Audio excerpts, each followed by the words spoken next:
Ladies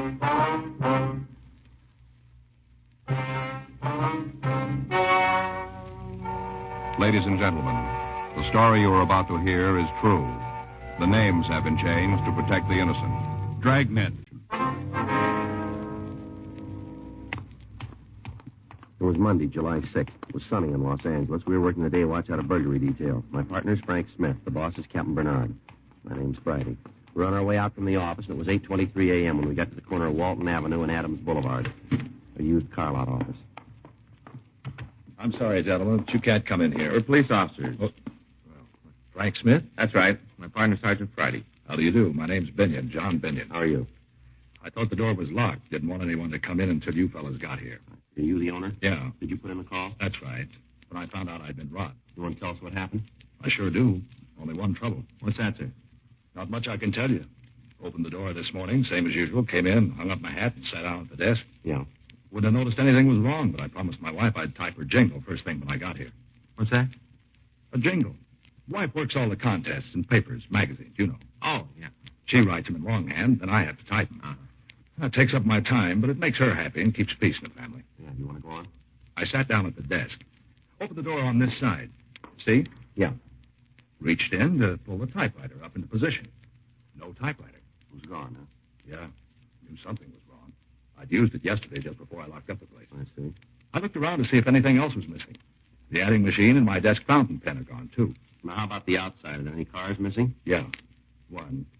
A 1953 Dodge. I was saving the real bad news to last. All right, we'll need a description, the color, the model, the engine number. Mm-hmm. Knew you'd want it. Got it all right here on this card. Here you go. Okay. Better call this in, huh? Yeah. Leighton Prince in the lab, too. Right. You can use either phone. Thank you. Can you give us the serial numbers on the typewriter and the adding machine? Have to talk to Mabel first. She has them filed someplace. That's your secretary? Yeah. This is her day off. Well, now, as far as you know, then, you've told us about everything that was taken. Yeah? Were these windows locked when you came in? Yeah. Never open them. Don't have to. Place is air conditioned. You see the front door was locked, huh? Yeah. Extra key is gone from the board, though. Fellas will be right out there. All right. What were you saying about those keys?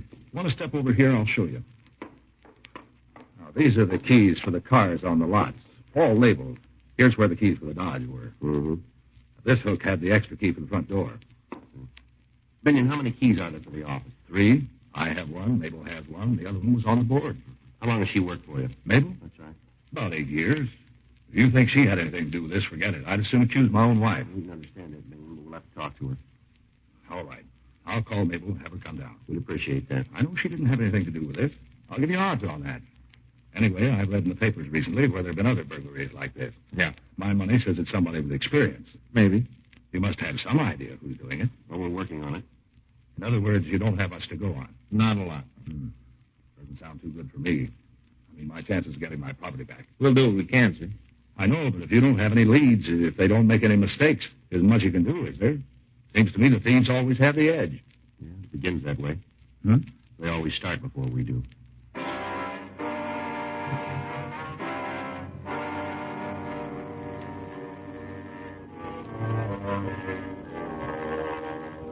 Crews from the crime lab and Leighton Prince went over to the office. John Binion's secretary came in, but after questioning her, we decided she had nothing to do with the crime. She went through her desk and told us that a check made out to her employer was missing. Binion called his bank, and they promised to notify him if the check was cashed and returned to them. We got the serial numbers on the adding machine and the typewriter, and we notified pawn shop detail.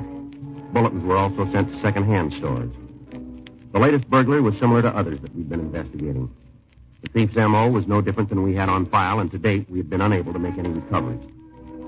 We talked to informants, but they could give us no leads to the identity of the burglar. The report from the crime lab was the same as on all the other thefts. Entry had been made through the door.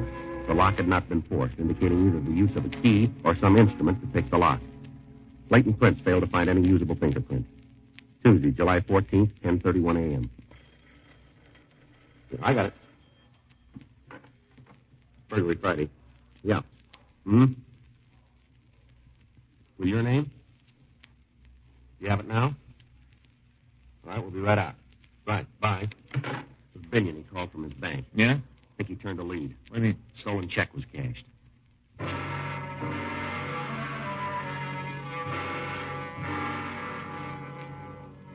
Well, when we got to John Binyon's office, he showed us the check. We compared the endorsement with his signature, and it proved to be a good forgery. The check had been cashed by a Sylvia Carnes. Frank and I drove to the address. It was a small bookstore at the corner of Citrus Avenue and Hollywood Boulevard.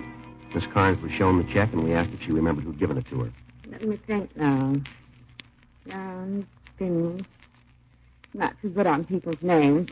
Let me check the sales slips for that day. I should have a record of what he bought. Excuse me. Yes, ma'am. I forget names, but when I look at the books they buy, most of the time I can remember the person. Mm-hmm. Yeah, here they are.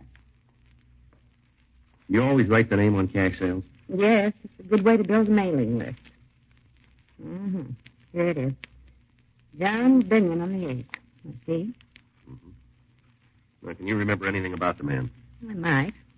May I have the slip, Mr. Friday? Here you are. From Blackboard to Back Bay. Oh, yes. This is by a country school teacher. Gave up the little red schoolhouse to become a private tutor. Tells about some of his problems and how he dealt with them. It's quite amusing. Yes, ma'am. But does it remind you of anything about the man? No. Well, let's see what else he bought. Locks down through the ages. I never read that one. I guess it's about locks. Mm-hmm. Mm-hmm. Well, I'm beginning to remember. Yes, ma'am. He said locks were a hobby with him. Does that mean anything to you? Yes, it might, but can you tell us anything about the man's looks? Well, now, let's see. I guess he was about your size. Me, ma'am? No, he wasn't quite as... Well, he looked more like Mr. Friday. Yeah. How about his coloring? Had dark hair. Straight. Mm-hmm. Did he have any marks on his face that we might use to identify him? Not that I recall. Could you tell us anything about how he was dressed? I'm afraid not. Other book was The Window Without Curtains. Mm-hmm. Now, that reminds me of something. What's that? His voice Yeah. seemed almost too precise, too perfect. Did you notice any accent? No? Is there anything else you can tell us about his looks? No. What kind of identification did he show you? A driver's license. And it was made out to John Binyon? That's right. I copied the name of the sales slip from it. That's the only identification he showed you. Yes, I didn't ask for any more. He seemed to know a lot of the business people in this neighborhood. Yeah, Mentioned them by name, said he lived near here before he got married. I see. Well, I've been in business for 6 years.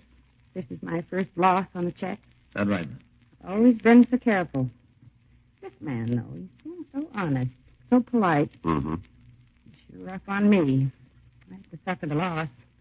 Check was for $30. He only bought $10 worth of books. I gave him $20 of my own money. It's a real loss, I can tell you. Well, yes, ma'am. There's one thing in your favor. What's that? He's going to feel it more than you will.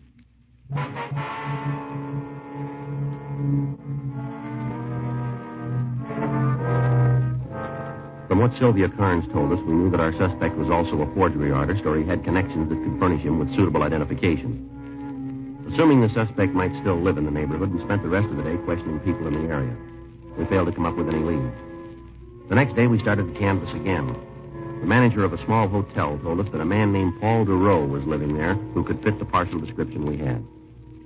In the manager's company, we went upstairs to look through the room. Hey, Joe. Yeah. The picture on the wall, some kind of certificate, too. Looks like it's written in German. Want to take a look? Well. Mm-hmm. That looks like Dutch to me. You see there? Guy's wearing a 45. Looks like he's carrying an American carbine. He's not wearing any kind of a uniform. Well, what he's trying to prove. Certificate probably says what it's for. Huh? Yeah, maybe. Let's find out if this is DeRoe in this picture here. Mr. Blinker, will you take a look at this and tell us if it's DeRoe? Yeah, sure. What do you say? He's younger here, but I'd say it's him. All right, thank you. Frank? Just a minute, Joe. Better see if Miss Carnes can make an identification from this picture. Yeah, take a look at this. Just turned it. Mm-hmm. Found it up there on the shelf, wrapped in that oilskin tobacco pouch. Yeah. Torsion bars, vibrator, ballpoint pick. It works. Looks like good steel, too, doesn't it? Well, guess we got the right room. Unless they all come with burger kits.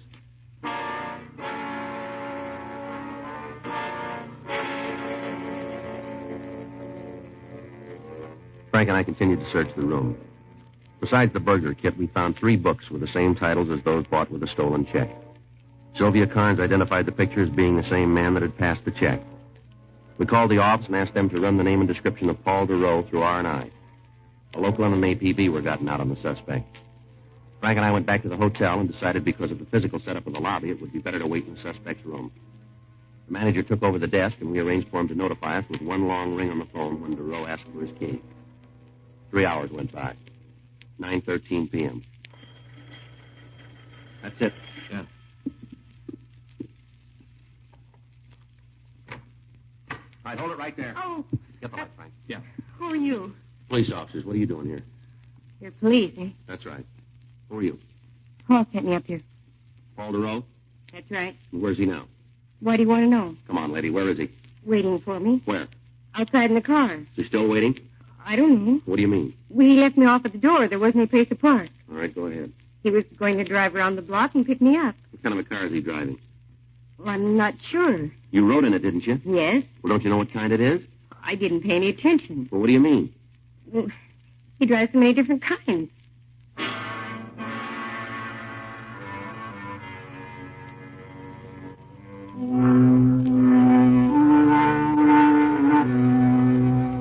We took the girl, Darlene Potter, with us, and we went down to the lobby. She was instructed to go out to the street and meet Duro. Frank and I followed her. There was no car waiting outside the hotel. On the chance that he might have parked and was waiting for the girl, Frank went up the street and then crossed to the other side. I walked down the street toward our car. Duro failed to show up. We went back to the hotel and asked the manager to call us if the suspect returned, and then we took the girl down to the city hall. During the trip, she maintained she didn't know what make car he was driving. She said he told her that he was an automobile salesman, but he also worked as a private teacher. We ran her name through R&I, but we found no record. The run on the name Paul Duro had failed to turn a package. Leighton French was requested to go over to Duro's room, 10:02 p.m. We continued to interrogate Darlene Potter. How long have you known Duro? I told you before. 3 months. Who did he say he worked for? He never said. Where did he teach? Private homes. Can you give us their names? No, I can't tell you. You don't know? That's right. He just said he taught. Never said where. What did he teach? Language. What language? French, I think. You haven't told me what this is all about, but I'm sure there's a mistake. Paul wouldn't have to do anything wrong. Why do you say that? He's too intelligent. Well, it doesn't look that way right now, does it? Paul's a hero. What else do you know about him? What? His background. Where's he from?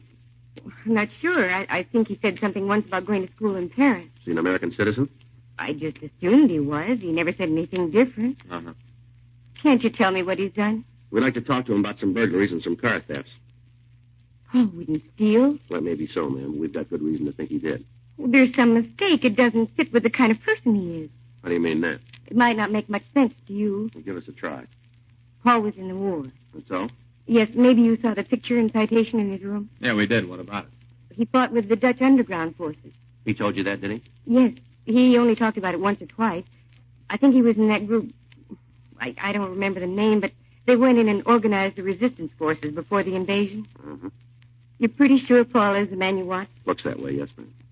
Hard to believe. But there's a reason for it. I guess he took a lot of chances during the war. Must have changed him. He hasn't changed.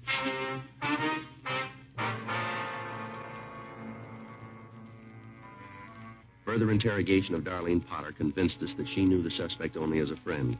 When we drove her home, she gave us a more recent snapshot of Duro. The next day, copies were made and distributed to radio patrol units.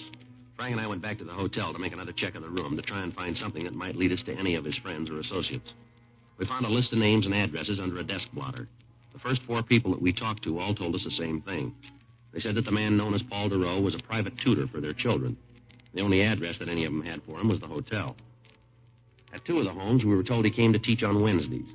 One party said he came on Saturdays, and the other one said he came on Tuesdays. 4:03 p.m.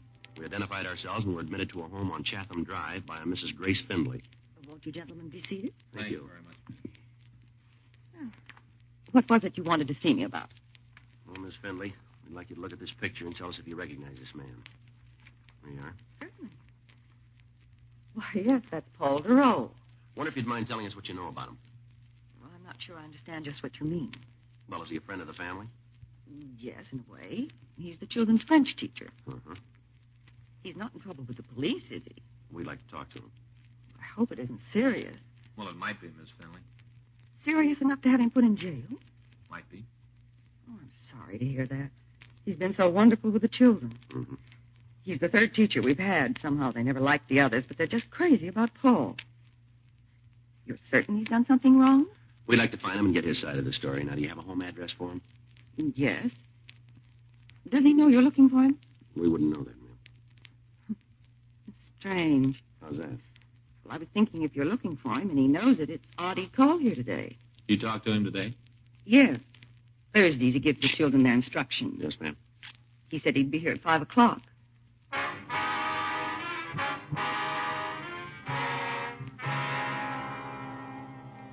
With Mrs. Findley's permission, Frank drove our car into the garage, and then we waited for Duro to arrive. While we were waiting, Mrs. Findley told us that when Duro had applied for the job, he'd showed her several letters of recommendation from families in the East. Because of his intelligence and her children's instant liking for him, she hadn't made a check on his background. She went on to say that she had noticed him driving several different makes of cars, but she couldn't give us a description of any of them. 5:06 p.m., the front doorbell rang. That must be him. I hope there's no trouble. All right, you wait here, Miss Findley. All right. Don't worry about it.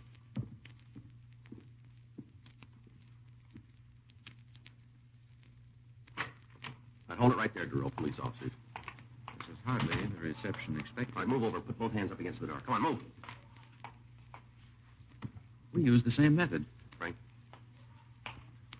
Yeah, he's cleaned up. I could have told you, gentlemen, that I'm not in the habit of coming to a client's home carrying a gun. All right, turn around and get your hands behind your back.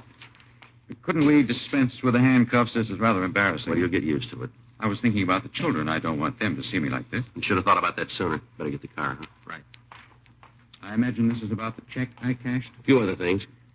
I worked with the Americans during the war. Good so? I learned a good many things about them. Very resourceful, brilliant, and eager to help the less fortunate. You forgot one thing, didn't What's you? that? They don't like to be robbed.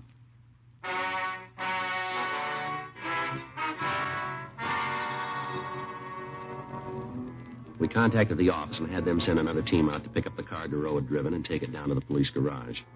On the way down to the city hall, the suspect told us he'd been in this country about 6 months. He refused to talk about anything except what a great country he thought America was. Frank went to check with DMV on the suspect's car, and I took Duro to the interrogation room. It's wonderful.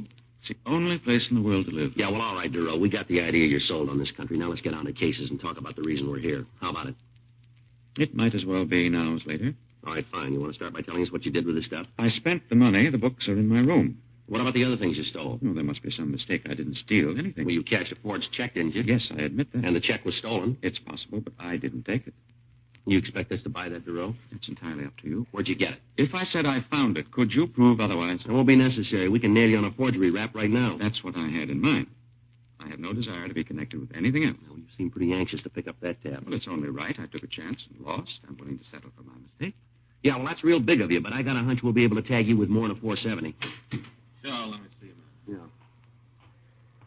What do you got? Well, I'm not sure now we got the right guy in the car theft. What? I checked with DMV. The car Duro is driving is registered to a Seward car company. I called him. Yeah. They tell me he works for him.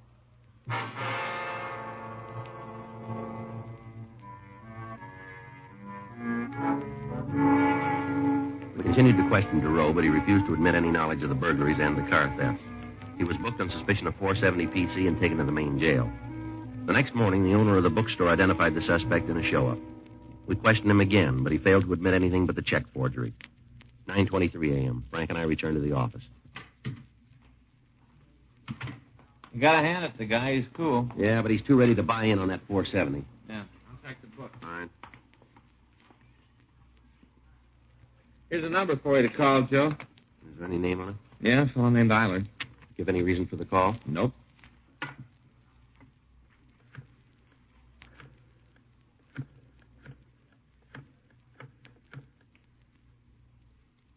Hello, I'd like to speak to Mr. Eiler, please.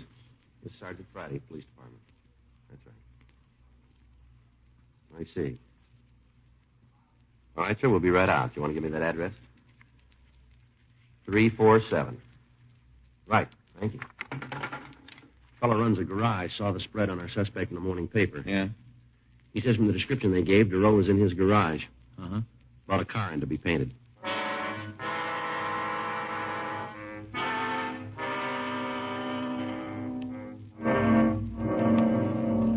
Frank and I drove out to the garage, and when we showed Duro's picture to Frank Eilers, he identified him as the man who'd brought in a Nash sedan to be repainted. We checked the engine number and found it listed as stolen. We went back to the office. Here's that FBI kickback. Did you read it? No, I just picked it up. Listen to this. Paul J. Durow, alias Paul Dawson, alias Peter Duncan. True name, Philip Paul Dorrance. Got much of a record? You'd have to take a day off to read it all. Served terms for burglary in GTA. He's been at all the best hotels. Joliet, Sing Sing, Atlanta. Born and raised in this country. What about that war record? Joliet, 1938 to 1946. How do you like that? Well, he sure went to a lot of trouble. Having his picture taken and that get-up and that phony certificate. The way that picture looked, all those trees and the countryside. Sure looked like Holland to me, didn't it to you, Joe? Well, that's our big trouble. What do you mean? We never been to Holland.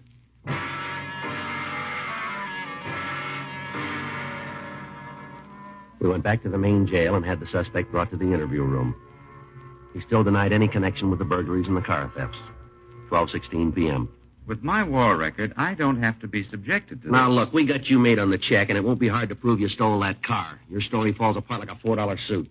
I have great admiration for the Americans. Yeah, you've been telling us that. I managed to escape situations more difficult than this during the war. I was trained for it. Yeah, you told us. Of course, there was some difference then. We were all on the same side and fighting for the same things. You know you're doing a lot of talking, but you're not saying anything. I'll tell you what you want to know. You do that. Yes, Well, all right, go ahead. I will. But first, I'd like to tell you about the shoes. About what? Shoes. What about it? I fought with the Dutch underground. Now, for a man to fight, two things are important. Is that so? A gun and a good pair of shoes. Mm-hmm. Many of us who wanted to fight had neither. One of your OSS men contacted us and said we would get them. And one night a plane came over and dropped containers by parachute. Yeah. The man kept his promise. We got guns, the fine carbines, and we got shoes. When daylight came, I looked at mine very closely. They had stamped on them, made in America. Yeah, And that's when I made up my mind. you did. Yes, I decided that someday I would come to the United States. I knew if I wasn't killed, I'd come here. Yeah, it's a wonderful story, isn't it?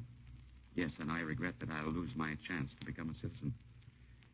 They may even deport me for this. No farther than the nearest jail. Now, please don't make light of my predicament. I admit I made this one Oh, come mistake. on, look, settle down, will you? I can buy a better story than yours in any magazine. All right. I didn't want to do this, but I insist that you call the Dutch consul. They never heard of you. Well, there must be a mix-up of some sort. Somebody must know me. Yeah, sure, every prison warden in the United States. You've got a record that'll reach from here to Holland, but that's the closest you ever been. Your real name's Philip Dorrance. The only war you ever fought was in the prison library over the daily papers. You've been in and out of every joint in the country. Now, there's more. Do you want the rest of it? No, I guess that's enough, isn't it? I might as well admit it.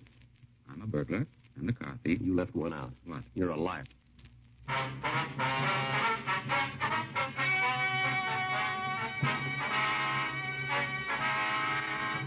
Paul Michael Durow was tried and convicted of burglary in the second degree, 3 counts. Grand theft auto, 3 counts, and forgery, 1 count. He received sentence as prescribed by law. Burglary in the second degree is punishable by imprisonment in the state penitentiary for a period of not less than 1 or more than 15 years. Grand theft auto is punishable by imprisonment for not more than 10 years. Forgery is punishable by imprisonment in the state penitentiary for a period of not less than 1 or more than 14 years. Dragnet. The story of your police force in action is a presentation of the United States Armed Forces Radio Service.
Ladies and gentlemen, the story you are about to hear is true.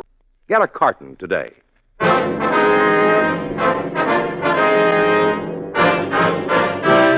Dragnet, the documented drama of an actual crime. For the next 30 minutes, in cooperation with the Los Angeles Police Department, you will travel step by step on the side of the law through an actual case transcribed from official police files. From beginning to end, from crime to punishment, Dragnet is the story of your police force in action. It was Tuesday, March 24th. It was windy in Los Angeles. We were working the night watch out of homicide detail. My partner's Frank Smith. The boss is Captain Warman. My name's Friday. We were answering an ambulance follow-up, attempted suicide.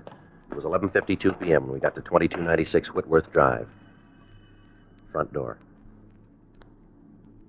The place is sure lit up. Yeah. Better try it again, huh? Yeah. You the police? Yes, ma'am. This is Frank Smith. My name's Friday. Come on in. Thank you. He's in there at the study. Who is he? Carl Hamlin. Are you Mrs. Hamlin? Yes. Door's locked. Hamlin. Hamlin.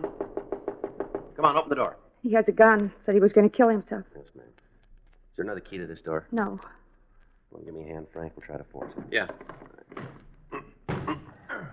Wait a minute. Let's try it this way. Come on. Guess it isn't going to give. No. There's another way into the room, ma'am. No, this is the only door. How about windows? What? Windows leading into it. Yes, off the front porch. Came in here drunk, caused a scene. Down this way? Yes. Yeah. There's the window here. Yes, it is. You see anything? No, let me have your flashlight. Yeah, here you go. Yeah. I can see him there on the floor. Can't you do something? He might still be alive. Well, the screen's locked. You got something to cut it with? Just a minute. Try these keys. Yeah. That's got it. Good. Okay. Let's see if we can get the window open. Yeah. I can't. I'm going to have to break this, man. Well, I don't care as long as you get to him. All right. I'm going to hold the light for him. Yeah. You better stand back, man. The glass Hurry, here. please, All just right. hurry. Can you reach the latch from there? Wait a minute. Yeah, I think so. Yeah, I got it. I'll give you a hand in. All right. Can you see if he's still alive? Just a minute. We'll have to get into the room first, ma'am. Watch your step there, Joe. Yeah. All right, come on. I'll give you a hand. All right. Thanks. As soon as the ambulance gets here, will you show the attendant how to get in? Yes, can you tell if he's alive yet? No, ma'am, not yet. You want to get the door? I'll check the victim. Yeah. How about it? No, we better have the attendant look at him. Uh-huh. Take a look at this. I wonder we couldn't force the door. Yeah, the chair with the knob. Locked and bolted. He must have wanted real privacy. Looks like he's got it now. That's the room right there. Yes, ma'am. Hi. All right.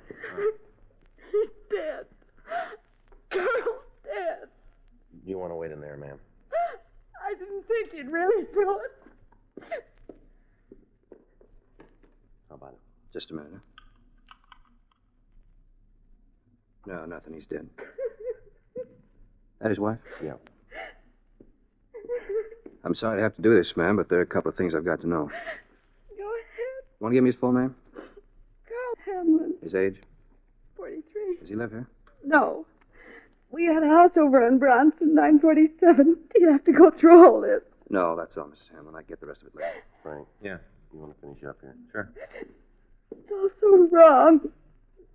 Carl's dead. It's all wrong. Yes, ma'am. Is there anything we can get for you? No. Do you want to go in the other room and sit down? That's better. Would you like to call your doctor for you? I've already called him from my mother. He's on the way over. Where is she now? In the back bedroom, she's laying down. This whole thing's been a shock for her. Yes, ma'am. I can understand. When I talked to him, he said for me to give her one of those pills he prescribed. It's supposed to make her sleep. Mm-hmm. You're going to have to talk to her. Yes, we probably will. I hope you won't have to do it tonight. This whole thing's been a terrible shock to her. She's not too well anyway. Well, we'll try to avoid upsetting her any further. I'd appreciate it more than I could tell you. All right, Miss Hamlin. A few questions we've got to ask if you feel up to answering them. Might as well get it over with. What do you want to know? Do you want to tell us what happened? Well, Carl came over tonight, drunk. He caused a big scene. Your husband doesn't live here, then? No, we're separated. I see. Who was here when the shooting took place? My mother and myself. Anybody else living here? No, just the two of us. All right. What time did Mr. Hamlin get here? I'm not sure. I was asleep. I beg your pardon? I was asleep. I don't know. I see. You weren't expecting him then? No. Last time I saw him, I told him to leave me alone. Said I'd get a court order if I had to. Yeah. We've been separated about a week this time. This isn't the first time, then? No, there's been other times. This was the worst. I told him I was finished, that I didn't want anything more to do with him. Mm-hmm. He's been calling. Here, where I work, most of the time he was drunk. Kept asking for reconciliation, saying how sorry he was and asking me to take him back. Yeah. I'm not blaming it all on him. I know some of it was my fault. All right, you want to go on? He called me this afternoon. He had to see me. Had it all worked out so we could get back together again. Uh-huh. I told him I didn't want to see him. I said for him to stay away. Yeah. Came home and told my mother about it. Said Carl might show up, that if he did, I didn't want to see him. All right, go on. Kind of half expected him to show up, but he didn't. I went to bed after the 10:30 news. Mother stayed up to read. Mm-hmm. First I knew if there was anything wrong when I heard the shot. I got up and came right downstairs. Mother was standing in front of the study door. She told me that Carl was inside, that he'd shot himself. I tried to call him. First I thought he was playing some kind of a joke. Yeah. My mother said she'd heard Carl fall down in the room. I called you right away. Joe. Yeah. What do you got? DOA slip. I'll put in the call to the photo lab in the corner. Okay. I checked the guns, 38 revolver, one shot fired. Well, that fits with the story I just got from his wife. Mm-hmm. I'll make the calls. Okay. Wonder if I could use your phone, Mrs. Hamlin. What? Like to use your phone, please. Oh, it's in the hall, the table there. Thank you. Did your mother tell you what happened? Yes, in a way. How do you mean that? She's over 70, Sergeant Friday. Thing like this isn't easy to go through at that age. I see. My mother and Carl didn't get along. He always said that she caused the trouble between us. Told me a couple of times that if she'd keep her nose out of our business, we might be able to get along. Uh-huh. Wonder if it'd be possible for us to talk to her. You have to. Yes, ma'am, we do. I'll go see. All right, thank you. Crew's on the way, Joe. Going to be more policemen out here? Yes, ma'am, we'll try to make it as brief as possible. I'd appreciate it. We'll do everything we can. I'll go get my mother. Thank you. She gave you the story? As much as she knew. What do you mean? Well, she says she wasn't in the room at the time. Her mother saw it happen. Oh. Did you turn anything in the other room? Mm-mm. As soon as we get a statement from her mother and the coroner gets here, we can shove off. Yeah. You can sit over here, Mother. Yes, dear. These men want to ask you some questions. This is my mother, Mrs. Gaylor. Sergeant Friday. This is Officer Smith. How do you do, ma'am? All right, ma'am. How do you do? We'll try to make this as brief as possible, Mrs. Gaylor. Just a couple of questions we've got to ask. You go right ahead. If you get tired, Mother, you tell them and they'll stop. Yes, dear. Now, what time did your son-in-law get here tonight? I'm not sure. I think it was about 11:30. Uh-huh. Nora told me Mr. Hamlin might be coming over. At that time of night, you'd hardly expect anybody to come calling, would you? No, ma'am. He did. He always was doing something no one else did. I think he just sat around and tried to figure things to do that was different. Mm-hmm. Like tonight. Came in drunk, yelled about how he wanted to have a showdown. I didn't know what he was talking about. Mm-hmm. Started to yell at me. Told me how the split up was my fault. Started to curse at me. Mm-hmm. I'm 73, Mr. Friday. I've seen a lot of things, met a lot of people. Isn't anybody who can talk to me like that. I told Mr. Hamlin, told him to get out of the house. That's when he pulled this gun out of his pocket. Yes, ma'am. Had it right in his coat, the outside pocket. I see. I told him. I said, Mr. Hamlin, you just stop this foolishness and get out of here. That's what I said to him. Yes, ma'am. He just looked at me and said, yeah, you'd like that, wouldn't you? Those are the exact words. Then he told me how he was going to kill himself to show me. Mm-hmm. I thought it was some kind of dramatics. Mr. Hamlin was that kind, you know, always play acting around. Yes, ma'am. Not this time. Next thing I know, he ran into the study and locked the door. After that, there was a shot, and I heard him fall down. Right then's when Nora came into the room. All right, Miss Gaylor. I think we have all the information we need now. Okay, if I go to bed then? Yes, ma'am. Go right ahead. Good night, then. You want to help me, dear? Yes, Mother. I'll be right with you. I'll be waiting up for you. Mr. Friday, Yes, ma'am. anything more you want to know about Mr. Hamlin, I'll tell you. No, I don't think there'll be anything else, ma'am. If there is, I'll tell you. All right. Thank you, Miss Gaylor. I'll be in my room, Nora. All right, Mother. I'll be right there. She's taking this a lot better than I thought she would. Mm-hmm.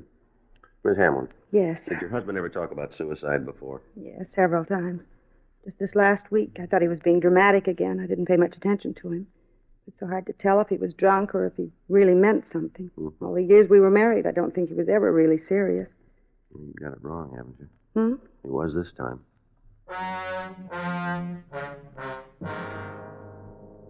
1:14 a.m.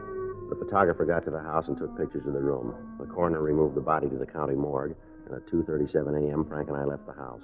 We went back to the office and filled out the 3.11.1 form, listing the death of Carl Martin Hamlin as a suicide. Frank called the coroner's office to find when we could get the results of the autopsy. They told us we'd have the necessary information late that afternoon. 3:18 a.m., we signed out of the office and went home. At 10:15 that morning, we got a call from Ray Pinker. He asked us to come right over to the crime lab. We were running a routine check this morning. Came up with a couple of things I think you'd like to know. All right, what do you got, Ray? Yeah, take a look. This is a bullet we fired from the gun found in the victim's hand. Yeah. Now, there. You can see it weighs 130 grains. Uh-huh. Now, this is the bullet that killed the man. Take a look. That's all out of shape. Mm-hmm. See anything else? No, looks all right to me. Yeah, what are you building, Ray? Well, I checked this one pretty carefully. Made sure that all of it was here. You know, that none of the lead had been sheared off by bone tissue. Yeah. None missing. It's complete. Yeah. Now, take a look. Yeah, let me put this one on the scales. Now, check it yourself. 95 grains. Yeah? 35 grains difference. Let me show you something else here. I figured the length of both bullets. They don't check out either. What's it mean, Ray? Bullet that killed Hamlin's a .380. It's a European calibration. Mm-hmm. Gun he had in his hands, a .38 revolver. Yeah. .380's automatic ammunition. Yeah. This fella Hamlin pulled a pretty neat trick. Well, what do you mean, Ray? He killed himself with a bullet that couldn't possibly be fired from the gun he was holding. Something sure out of place. Yeah. Might as well tear up the forms you filled out on this one.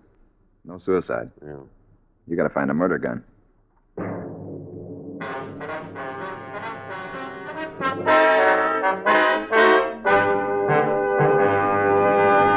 You are listening to Dragnet, the authentic story of your police force in action. Today, one-way cigarettes, one size, that is, are almost obsolete because they just don't give smokers what they want. Either way, you'll like Chesterfield best. It's America's most popular two-way cigarette because only Chesterfield gives you the right combination of the world's best tobaccos. Tobaccos that are highest in quality, low in nicotine. Best for you. You and I smoke for relaxation, for comfort, for satisfaction. And in the whole wide world, no cigarette satisfies like a Chesterfield. You smoke with the greatest possible pleasure when your cigarette is Chesterfield. Yes, these 6 words, highest in quality, low in nicotine, mean Chesterfield is best for you. Get a carton of Chesterfields. Chesterfield Regular, Chesterfield King Size, both at the same price in most places. This is the best, Chesterfield. And the time to change, today.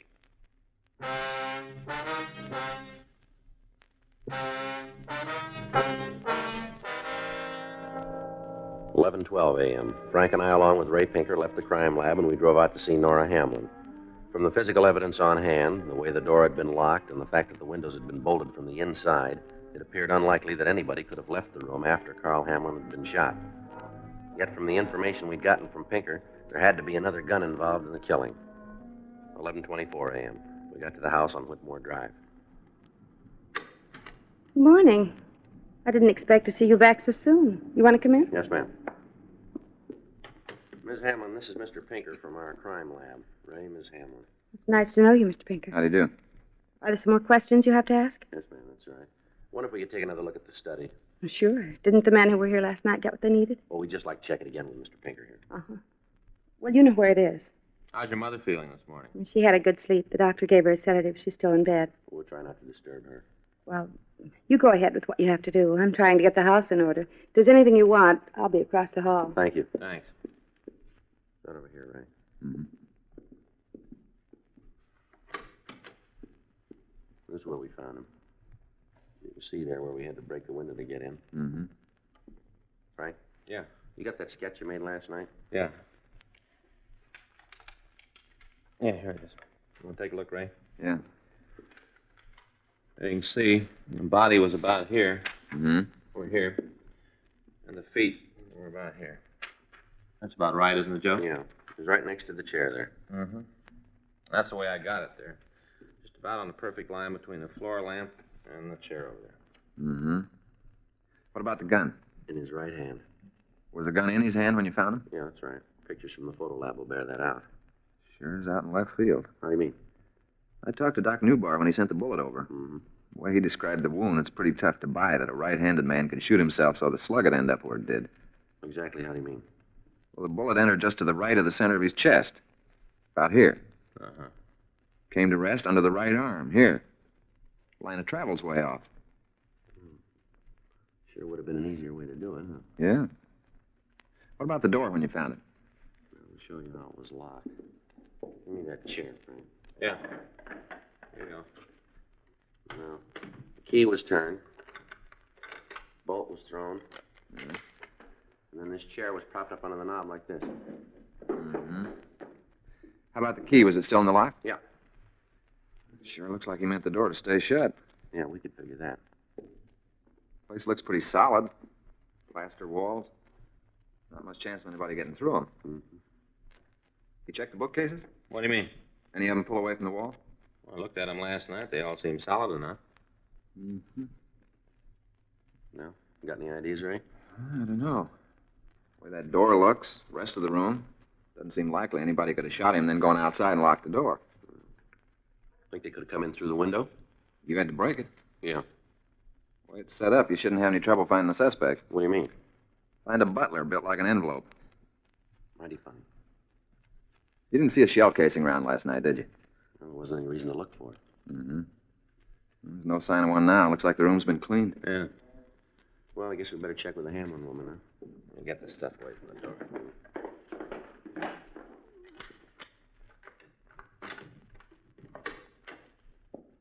Miss Hamlin? Miss Hamlin? Oh, yes, just a minute.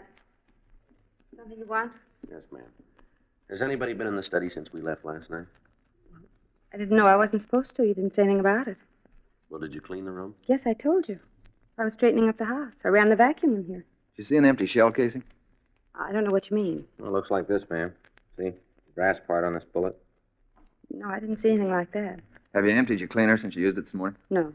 Wonder if we could see it. Sure. I don't understand what this is all about, but if you want to see the vacuum, I'll get it. If you want to tell me where it is, I'll get it for you. Oh, it's no trouble. In the closet here in the hall. Can I give you a hand with it? It's not heavy. You want the attachments, too? No, ma'am. Just the cleaner itself. All right. There it is. All right, if we use a piece of this newspaper. Sure, go ahead. I guess you know what you're doing. This is the way you take the dust bag out? Yeah, just flip that little catch on the side there. Mm-hmm. If you'll tell me what you're looking for, I might be able to help. How about it, Ray? Yeah. Here it is. 380? Yeah. What's all that mean? Do you have another gun in the house, Miss Hamlin? No. You pretty sure about that? Yes. What makes you think there might be another one? Well, how many shots did you hear last night, Miss Hamlin? What do you mean? Well, just that. How many shots did you hear? One. You're sure about that? Yes, why? We've got reason to believe that there were 2 shots fired. What difference does it make how many there were? Pretty big difference. Why is it important? My husband killed himself. Can't be sure how many I heard. 1, 2, 3, half a dozen. What difference does it make? Well, we'll try to explain it to you. Your husband was holding a .38 caliber revolver when we found him. But the bullet that killed him came from a .380 automatic. I don't know what you're talking about. What are you trying to say? Well, I think you'll understand this. Your husband didn't kill himself. You're not serious. Afraid we are, ma'am. This whole thing is ridiculous. The evidence makes it true. Who'd kill him? Who'd have a reason? We'd like to know that, too. Would you get your mother, please? What do you want to talk to her about? What if you'd get her? I'm not going to have her dragged into anything. She's had enough trouble. There's no reason for you to make any more. Don't worry about it, Nora. Mother, you shouldn't be out of bed. I heard the talking. I've been listening. Haven't seen you before. You a policeman, too? No, ma'am. I'm Ray Pinker. How do you do? Jessie Gaylor, Nora's mother. How are you? Now, what's all this about Mr. Hamlin not killing himself? That's right, Miss Gaylor. What makes you think it is? A lot of things. Do you have a gun in the house? You mean a pistol? That's right. Knife? Why? Where is it? In the table there. Left-hand drawer. I'll get it. How about it? $3.80. That gun belonged to you, Miss Gaylor? Yes. My husband had it. Mm-hmm. All this talk about Mr. Hamlin. If he didn't kill himself, who do you think did? Well, that's what we're trying to find out. Uh-huh. But you got somebody you're looking at, haven't you? Somebody you figure did it? This is your gun. Uh-huh. You're the only person who witnessed the shooting. That's right. Well, why don't you tell us about it? Because if I did, you'd never believe it. Well, give us a try, huh? All right. Mr. Hamlin came here last night, like I said. He was drunk. Came in and started yelling. I was sitting in that chair reading. He started to curse at me. Yeah. I didn't pay him no mind. Told him to go away. That Nora was through with him. He wouldn't go. Yes, ma'am. All of a sudden, he pulled out a gun and started waving it around. Said if I didn't get Nora, he'd kill himself. I thought it was just some more of his play acting. Yes, ma'am. I didn't pay any attention to him. Figured when he was through, he'd go away. I went back to the book. Made him madder than ever. Mm-hmm. He grabbed the book out of my hand and shot. Shot right at it. Then he threw it into the fireplace. He threw your book into the fireplace, is that right? That's right. Just all of a sudden, something happened to me. Don't think I've ever been so mad. I took the gun out of the table there and shot him. Got real scared and ran into the study. Closed the door behind him. Mm-hmm. I heard him lock the door and move something up to the door. Must have been the chair. Yeah, I guess it was. Right after that, I heard him fall down. Right after that, Nora came into the room. Why didn't you tell me, Mother? Wasn't any reason to. I had to think about it. But I'd done what I had to do. I was going to call you men this morning and tell you the truth. I really was. You believe that? Well, I guess so. I really was. Just all of a sudden last night when he shot my book, I've never been so mad. I really wanted to kill him. You remember it all pretty well, don't you? Yes, I do. All of it. You want to get a coat, Miss Gaylor? We'll have to take you downtown. Yes, sir. I'll do it right away. Better go with a friend. Yeah.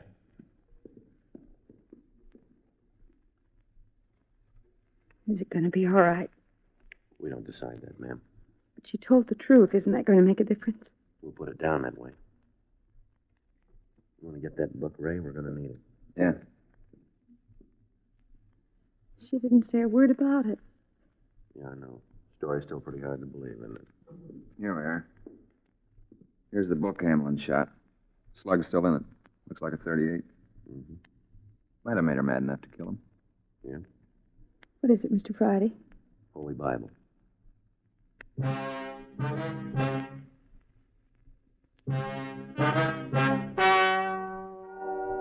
story you have just heard is true. The names were changed to protect the innocent. On July 14th, trial was held in Department 96, Superior Court of the State of California, in and for the County of Los Angeles. In a moment, the results of that trial. Now, here is our star, Jack Webb. Thank you, George Fenneman. You notice how many king-size smokers are changing to Chesterfield? Everywhere, king-size smokers are finding it out. No other king-size cigarette has Chesterfield quality, tastes so good, or gives you such a refreshing smoke. What a pair. Chesterfield king-size and Chesterfield regular. They satisfy.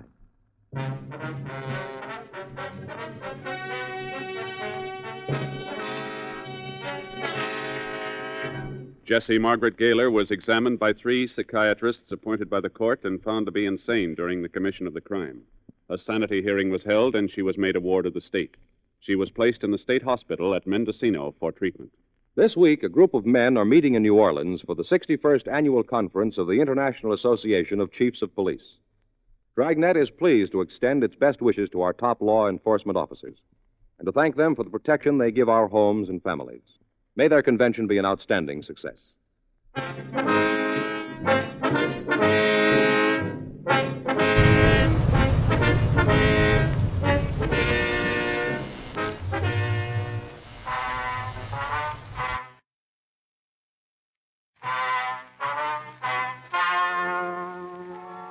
Ladies and gentlemen, the story you are about to hear is true. The names have been changed to protect the innocent. Dragnet.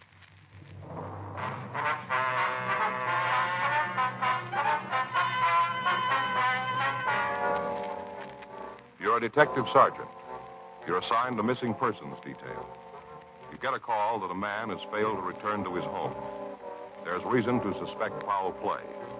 Your job, investigate.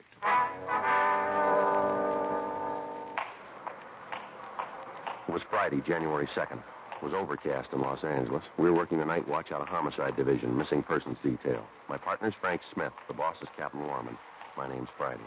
I was on my way back from communications, and it was 8:12 a.m. when I got to room 24, squad room. Well, it's hard to believe, isn't it? January 2nd. Another year gone by. Yeah. You see this evening's sports page? No, I didn't. Why? Still talking about that Rose Bowl game. Oh, that's so? You know, Joe, looks to me like that last play of the game's going to end up like the Dempsey-Tunney thing. The what? The Dempsey-Tunney fight. Oh, no, I don't think it will. Oh, yeah. Big controversy over that last play. Well, since when? All the sports writers agree. Well, that's where you're wrong, Joe. How do you figure that? I read them all. Examiner, Times, Herald, News, The Mirror. They all agree the officials called it right. All the sports writers, huh? Every one of them.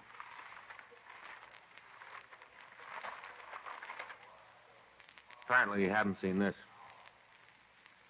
I've never seen that paper before in my life. No, that's where you're wrong, Joe. All the writers don't agree on that last play, see? Finchley Crockett, right there, you can see for yourself. Who? Finchley Crockett. Who's he? Only the sports editor, that's all. The editor of what? What paper is this? Jesse County Realist. Picked it up tonight on my way in. Yeah, well, the game's over, so let's just forget about it. What do you say? Oh, sure. Just overlooked the only right call on the game, huh? Just pass it right by. Joe, Finchley Crockett's never been wrong. Called the World Series, the All-Star game, picked the heavyweight champ before the fight. He's accurate, Joe. Well, good for him. But it's over, and the score still stands. Next year's another game, okay? Listen to this. I'm going to read this column to you. The Bird Says by Finchley Crockett. What's the name of the column? The Bird. Bird Crockett. Who? Well, oh, I forgot to tell you. When Crockett played for the Trojans, his nickname was the Bird. I don't remember anybody with that name playing for USC. No, Joe. JCU, Jesse County Trojans. Oh, yeah, sure. Now listen to what he says. It is a rare treat when the editor of a small-town paper gets to see one of the nation's bowl games. But your editor was so treated this week at the county seat. As you all know, the new television transmitter is now operating, and it is a rare treat. As you know, there's nothing like being at the game, but it is a rare treat when the editor of a small-town paper gets to see one of the nation's bowl games. He's a real great guy, Joe. Yeah. And in closing, yours truly would like to go on record and say that the last play of the game was a complete mystery to me. Go ahead. Go ahead. That's it, Joe. He made his point. That's all there is to the entire column? Well, that's it. It proves that all the sports writers didn't agree on the last play of the game. I get it. Missing persons, Friday. Yes, ma'am. That's right. All right, we'll be right out. No, ma'am. Right away. Bye. What do you got? Missing husband. Yeah. Wife says he and another man went out this afternoon. He's over 3 hours late getting home. It's kind of early to start worrying, huh? No, not the way she puts it. What do you mean? Well, the fellow with him. Yeah. Her husband was going to have him put in jail.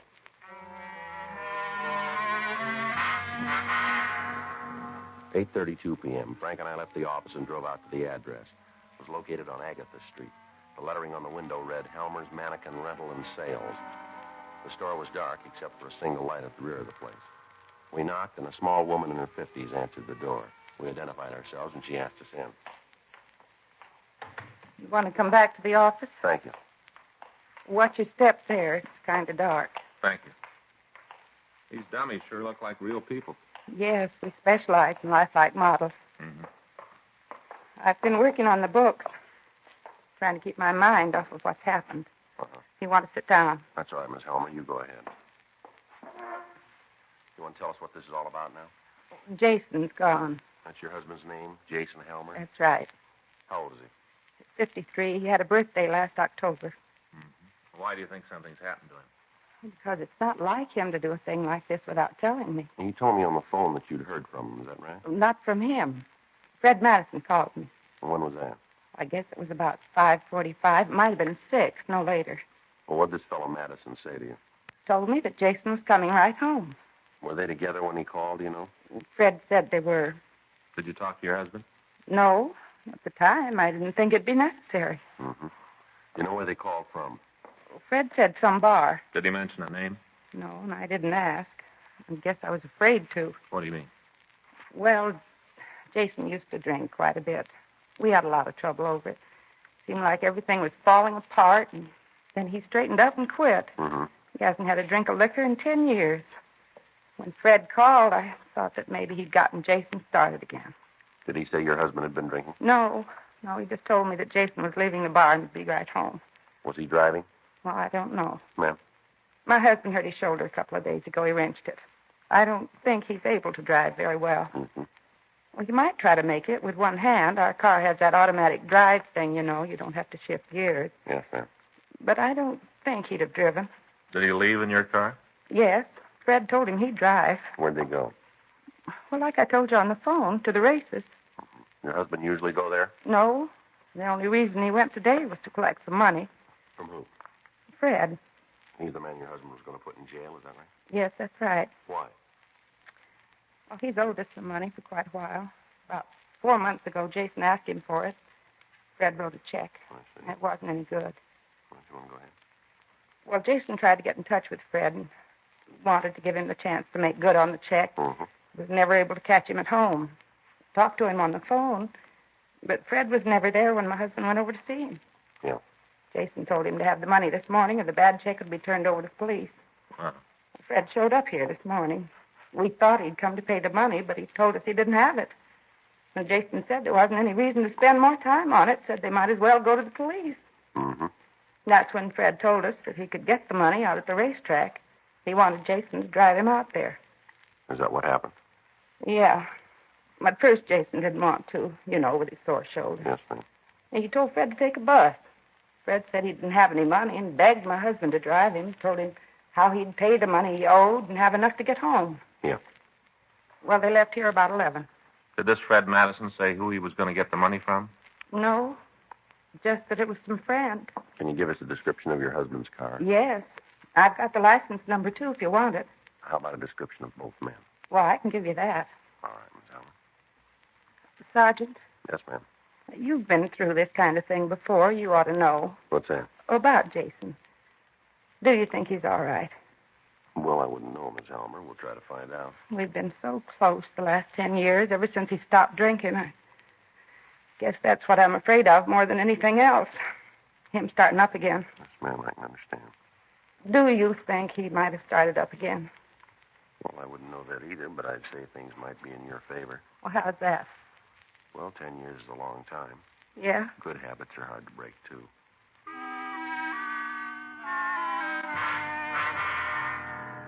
Before we left the store, we got a complete description of Jason Helmer and Fred Madison. We also got Madison's address and the license number of the car they were driving. Mrs. Helmer gave us a recent photograph of her husband, and we checked with R&I on both men. We found a record on each one of them. Helmer had been booked 12 times for drunk. The last one was over 10 years ago. Madison had been picked up for drunk, suspicion of burglary, and writing checks without sufficient funds.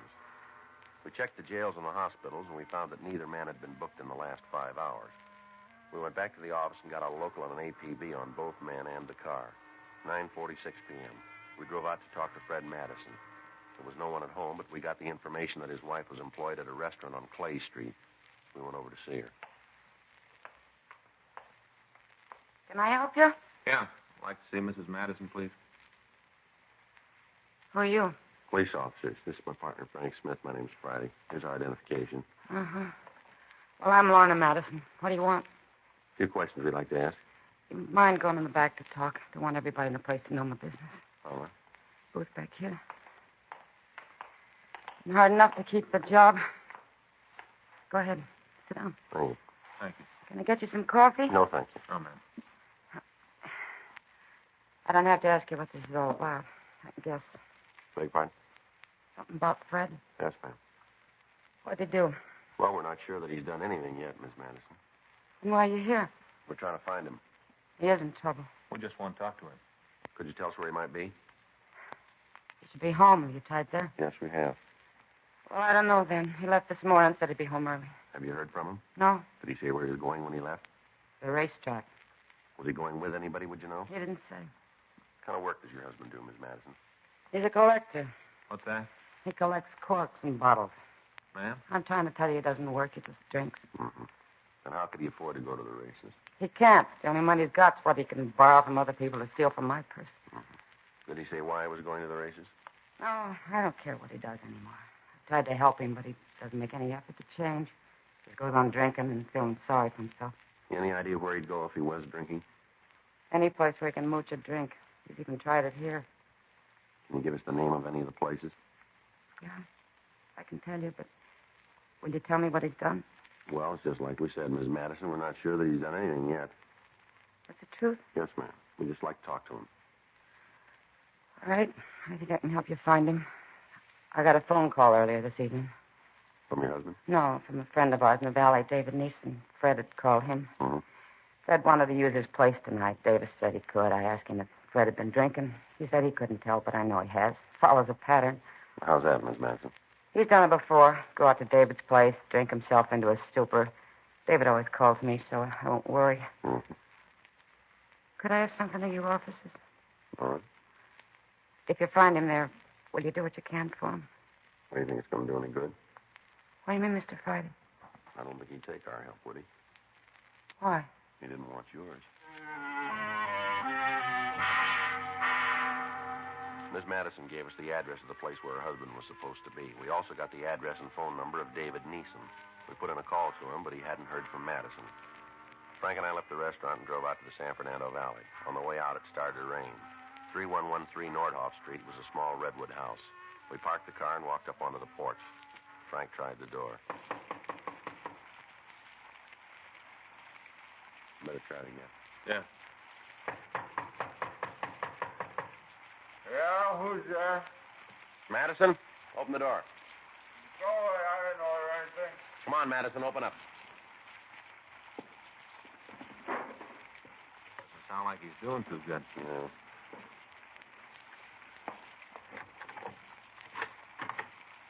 What do you want? Let's talk inside. Well, sure. Wouldn't keep anybody out on a night like this. Come on in. Police officers. Yeah. Let's go over by the fire, huh? It's cold out here in the middle of the room. You Fred Madison? Well, that's what you call me when you pounded on the door. That's right. You friends of Dave's? We've talked to him. He's a nice fellow, old Dave. This is his house, you know. Yeah, we know. Nice place. Roof's tight, good bar. He's a great friend, old Dave. Mm-hmm. Come on, get up. Yeah. How you fellas like to drink? You know, something to keep the chill off? No, we don't want one. We think you've had enough, too. Well, how about you, mister? No. Okay. But don't say I didn't try Put to... the glass down, Madison. You're going to have enough trouble answering our questions as it is. Well, that's just where you're wrong. Is that right? Yeah. One thing everybody says about old Fred, he can handle his booze. You've never seen old Fred swinging. Put that glass down. Okay. I'd like to cooperate. Mind if I sit down? Here, I'll help you. Sit right here. All right. Old Dave ought to get some cushions for these benches. Yeah, you want to start talking now? Whenever you're ready. What'd you do today? All day? That's right. Nothing. Absolutely nothing. Where'd you go? Took a little ride out to the track. Races? Yeah, took a little ride. Did you go by yourself? Hmm? I said, did you go to the races by yourself? As a matter of fact, I didn't. Who'd you go with? Friend of mine. What's his name? Well, you don't know him. Give us his name. Jason Homer. Tell us what happened. Well, nothing. We drove out there and saw the horses. Did you make any bets? No. Then why'd you go? I like horses. You know that's not the reason. Now, come on. Okay, I went out to collect some money. From who? Why are you asking all these questions? Did you get the money? Yeah. What'd you do with it? I don't think that's any of your business. You do anything wrong with it? No. Well, then you don't mind telling us, do you? Hey, the bill. To who? Jason. How much you owe him? $100. Listen, I don't like all these questions. The way you guys came in here, I don't like it at all. I don't think I'm going to answer anything more for you. I think you are. Now, where'd you go after you left the track? Come on, Madison. Told you, drove out to the valley. Halmer go with you? Yes, he did. Who drove? Me. Jason has a sore shoulder. All right. We stopped at a bar, had a couple of drinks. Homer was feeling pretty good that he got paid. How about Halmer? Did he have anything to drink? Who? Halmer. Yeah, a couple. What was the name of the bar? What? The bar. What's the name of it? Well, I don't know.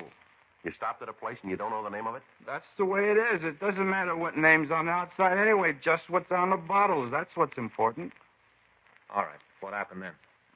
Jason said he had to go home. He wanted me to call his wife and tell her he was on the way. Did you? Yeah? What time was that? Oh, I guess about 5:30, someplace in there. Yeah.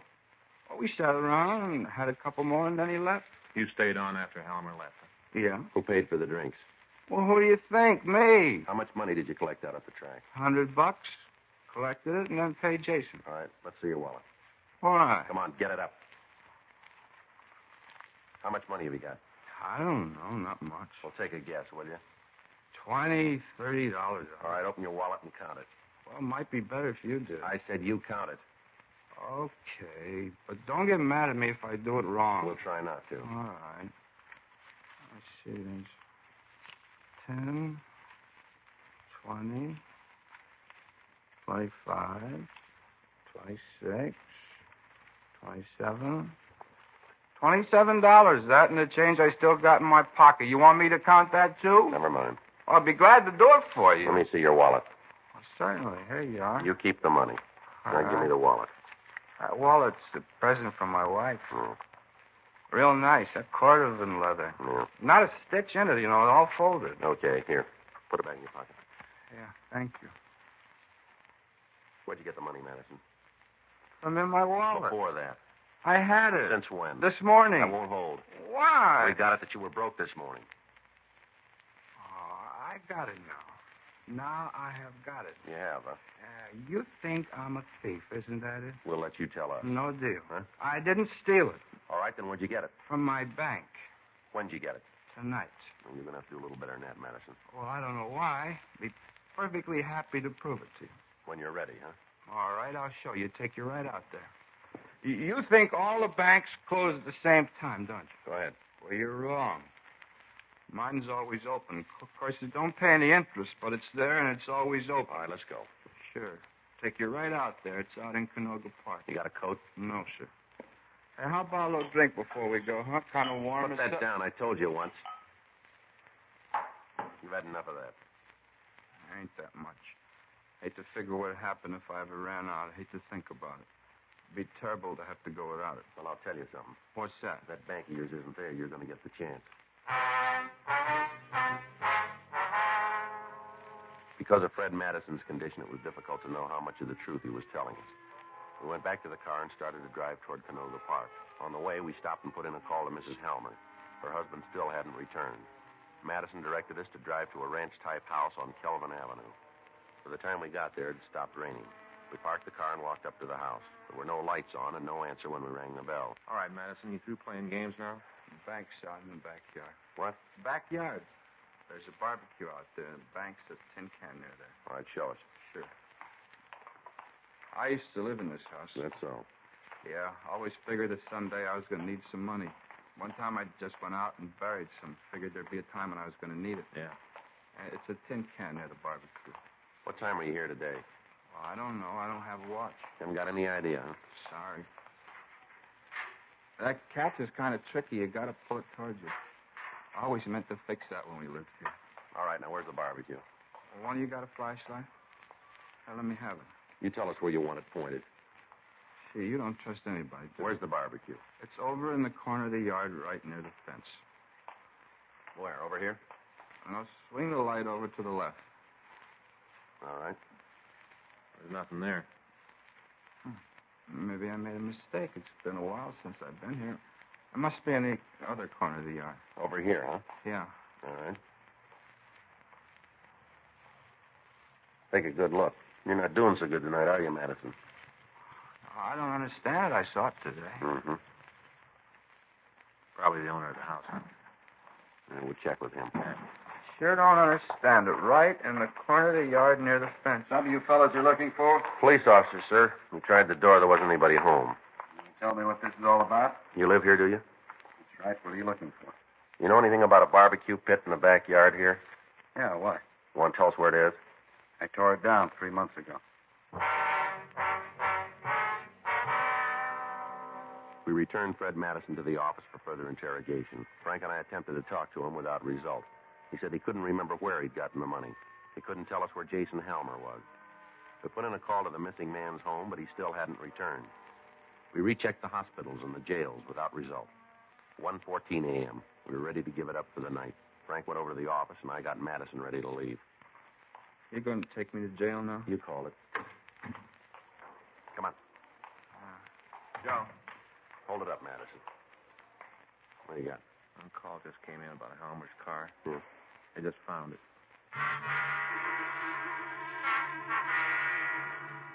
While men from the business office took Madison over to the main jail for booking, Frank and I drove out to the valley again.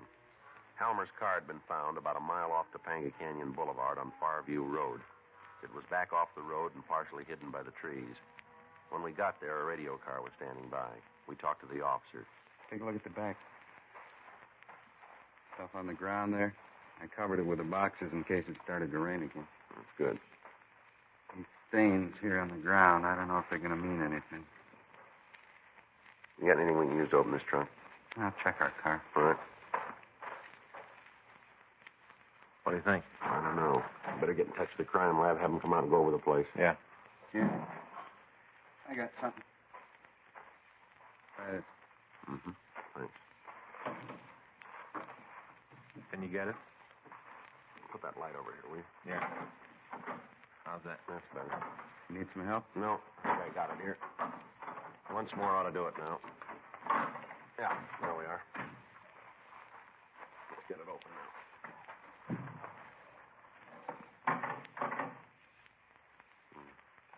Thought maybe we'd be wrong.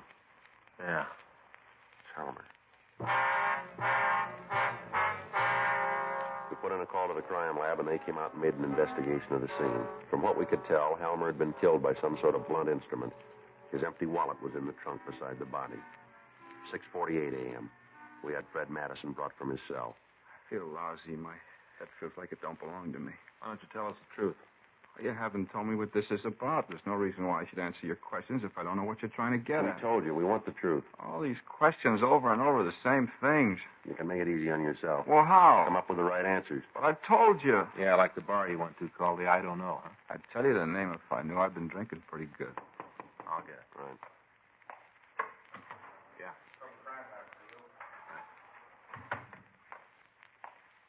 Here, Joe. Madison, Yeah? this is about your bank. What do you mean? This explains where you got the money. What? When you took the currency from Helmer's wallet, you left 3 perfect prints on one of the celluloid envelopes. You mean something has happened to Homer? You tell us. Come on, you can drop the bluff. These prints are enough to indict you. You want to tell us? He was going to send me to jail. I didn't get the money at the track. I tried to get him to give me some more time. Yeah. I was so righteous about it, said I had enough time. He was going to go to the police. Mm-hmm. I pleaded with him, but he wouldn't listen. It happened real quick. Maybe if I hadn't been drinking, it might not have been this way. I don't know. Yeah. When I started to think about the big trouble I was in, I figured it was all on account of money. All right. There really was a guy at the track, you know. He was going to lend me the money to pay home. Mm-hmm. If he'd loaned me the money, it would have solved everything. What was another way? What do you mean? That money you owed Helmer? Yeah. You could have worked for it. Ladies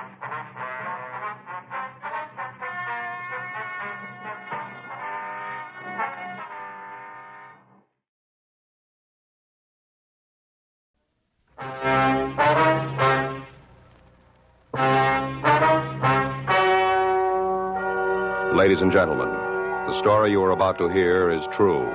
The names have been changed to protect the innocent.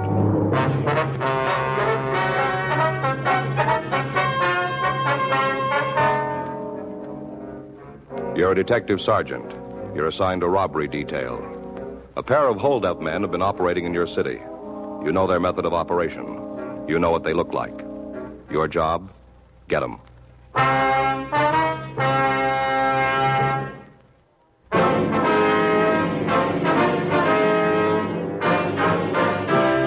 Dragnet, the documented drama of an actual crime. For the next 30 minutes, in cooperation with the Los Angeles Police Department, you will travel step by step on the side of the law through an actual case transcribed from official police files. From beginning to end, from crime to punishment, Dragnet is the story of your police force in action. It was Wednesday, June 8th. It was warm in Los Angeles. We were working the day watch out of robbery detail. My partner's Frank Smith. The boss is Chief of Detectives Thad Brown. My name's Friday. We were on our way out from the office, and it was 10:14 a.m. when we got to the corner of Roberta and Mercury, the after-hours cafe. Yeah, what'll be? I'd like to see Harry Prentice. Yeah, I'm him. What do you want? Police officers. This is my partner, Frank Smith. My name's Friday. Oh, all right. About last night, huh? Yeah. Were you here? Yeah, sure was. I'm the only one that's got a key. Place is open. I'm here. Yes, sir. Now about the robbery? Yeah, sure. What do you want to know? Would you tell us what happened? Should have read the papers this morning. All about it in there. Got a couple of copies if you want to see them. No, that won't be necessary. No, no trouble at all. Happen to have a couple of copies right here. Yeah, here, take a look right here. Yeah, here it is. Yeah, I'll read it to you. Last night at the After Hours Cafe, I wish I'd given the address. At the After Hours Cafe, 2 gunmen held up and beat Jeffrey Hanks. The victim was approached outside the bar, and when asked for his money... Yes, sir. Now, we saw all that. We'd just like to hear your version if we could. Oh, okay. What do you want to know? Did you see the men? The gunmen? That's right. Yeah, sure. I told the other cops I did. Gave them a description and everything. Uh-huh. You notice anything about their speech? An accent, maybe? No. I asked them what they wanted. One, a big one, he ordered a scotch and a rocks. Other one asked for plain grapefruit juice. No booze, just the juice. Mm-hmm. And lucky I had it.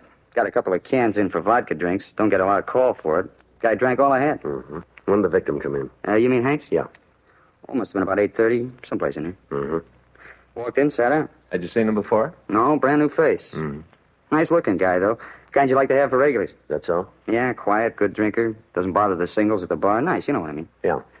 I had a place full of them. I wouldn't have no worries. How do you happen to get mixed up with the other two, do you know? Yeah, you mean Hanks? That's right. Oh, I don't know. I wasn't paying a lot of attention. Poured him a martini, left him alone. Mm-hmm. A friend of mine, lady type, was here. I was talking to her. Her and her boyfriend been having trouble. He belted her around a little bit. Not bad. Couple of scratches. You know what I mean. I think so. Well, she was asking me what to do. We've been friends for a long time, since I opened the place. Anyway, we was talking, so I didn't see what happened. Yeah. All I know is that the 3 of them got up and moved to the booth in the back. Ordered another round. Uh-huh. I hardly got the drinks back to the table, and they was ready for another one. Go ahead. Kept running from the bar to their table for the next couple of hours. You hear anything they were saying? No, not much. The one who was drinking scotch, he got a little plastered and loud. Told him a couple of times to shut up. Said I'd have to 86 them if they didn't. Yeah. Kept it up, so I told him to leave. Didn't take it kindly. How do you mean that? I started to get rough, telling me that they didn't have to take no guff from a barkeep. Yeah. Well, I told him, the one drinking a grapefruit juice, I told him to get his friends out. And he says, we're not causing any trouble. And I said, that's the way I want to keep it. Uh-huh. So he said for me to leave him alone, and I said to the grapefruit, I said for him to leave right then. I don't want you in my place, I said. Yeah. Well, and so Scotch on the rocks, he said, tell his cat to go hide his head. Like that, he said it. And turned the bear loose. And I grabbed the both of them, threw them out through the door. O-U-T. Yeah. And I went back for the other guy, nice-looking one. He was pretty gassed by then, had about 8 martinis, asked him to leave, he did. Yeah. Did you have any trouble with him? No, sir, just asked, he walked out. Were the other two outside when he left? Yeah, standing on the sidewalk. I told him to shove off or I'd call the cops. Old Scotch on the rocks, he said for me to go soak my head. Well, I was going after him, but I figured it wouldn't do no good, so I came back inside. A couple of minutes later, the nice guy, Banks? Hanks. Oh, yeah. Yeah, well, he came in, all beat up, clothes torn, real mess. Yeah. Big cut right along here, forehead. Said he'd been robbed, wanted me to call the cops. Had you ever seen either of the two men before? You mean Scotch and the rocks and grapefruit? That's right. No, never did. What if you take a look at this description, see if it's right? Here. Yeah, Right here. sure. Glad to help out. Yeah, that looks about right. Is there anything you can add to it? No, just a couple of guys. At the bottom would stand out. Would you know him if you saw him again? Hard to say, you know what I mean. Yes, sir. A couple of guys came in and ordered a drink. Nothing special. Not sure I could point him out for you. Anybody'd forget him. Not quite. Huh? We won't.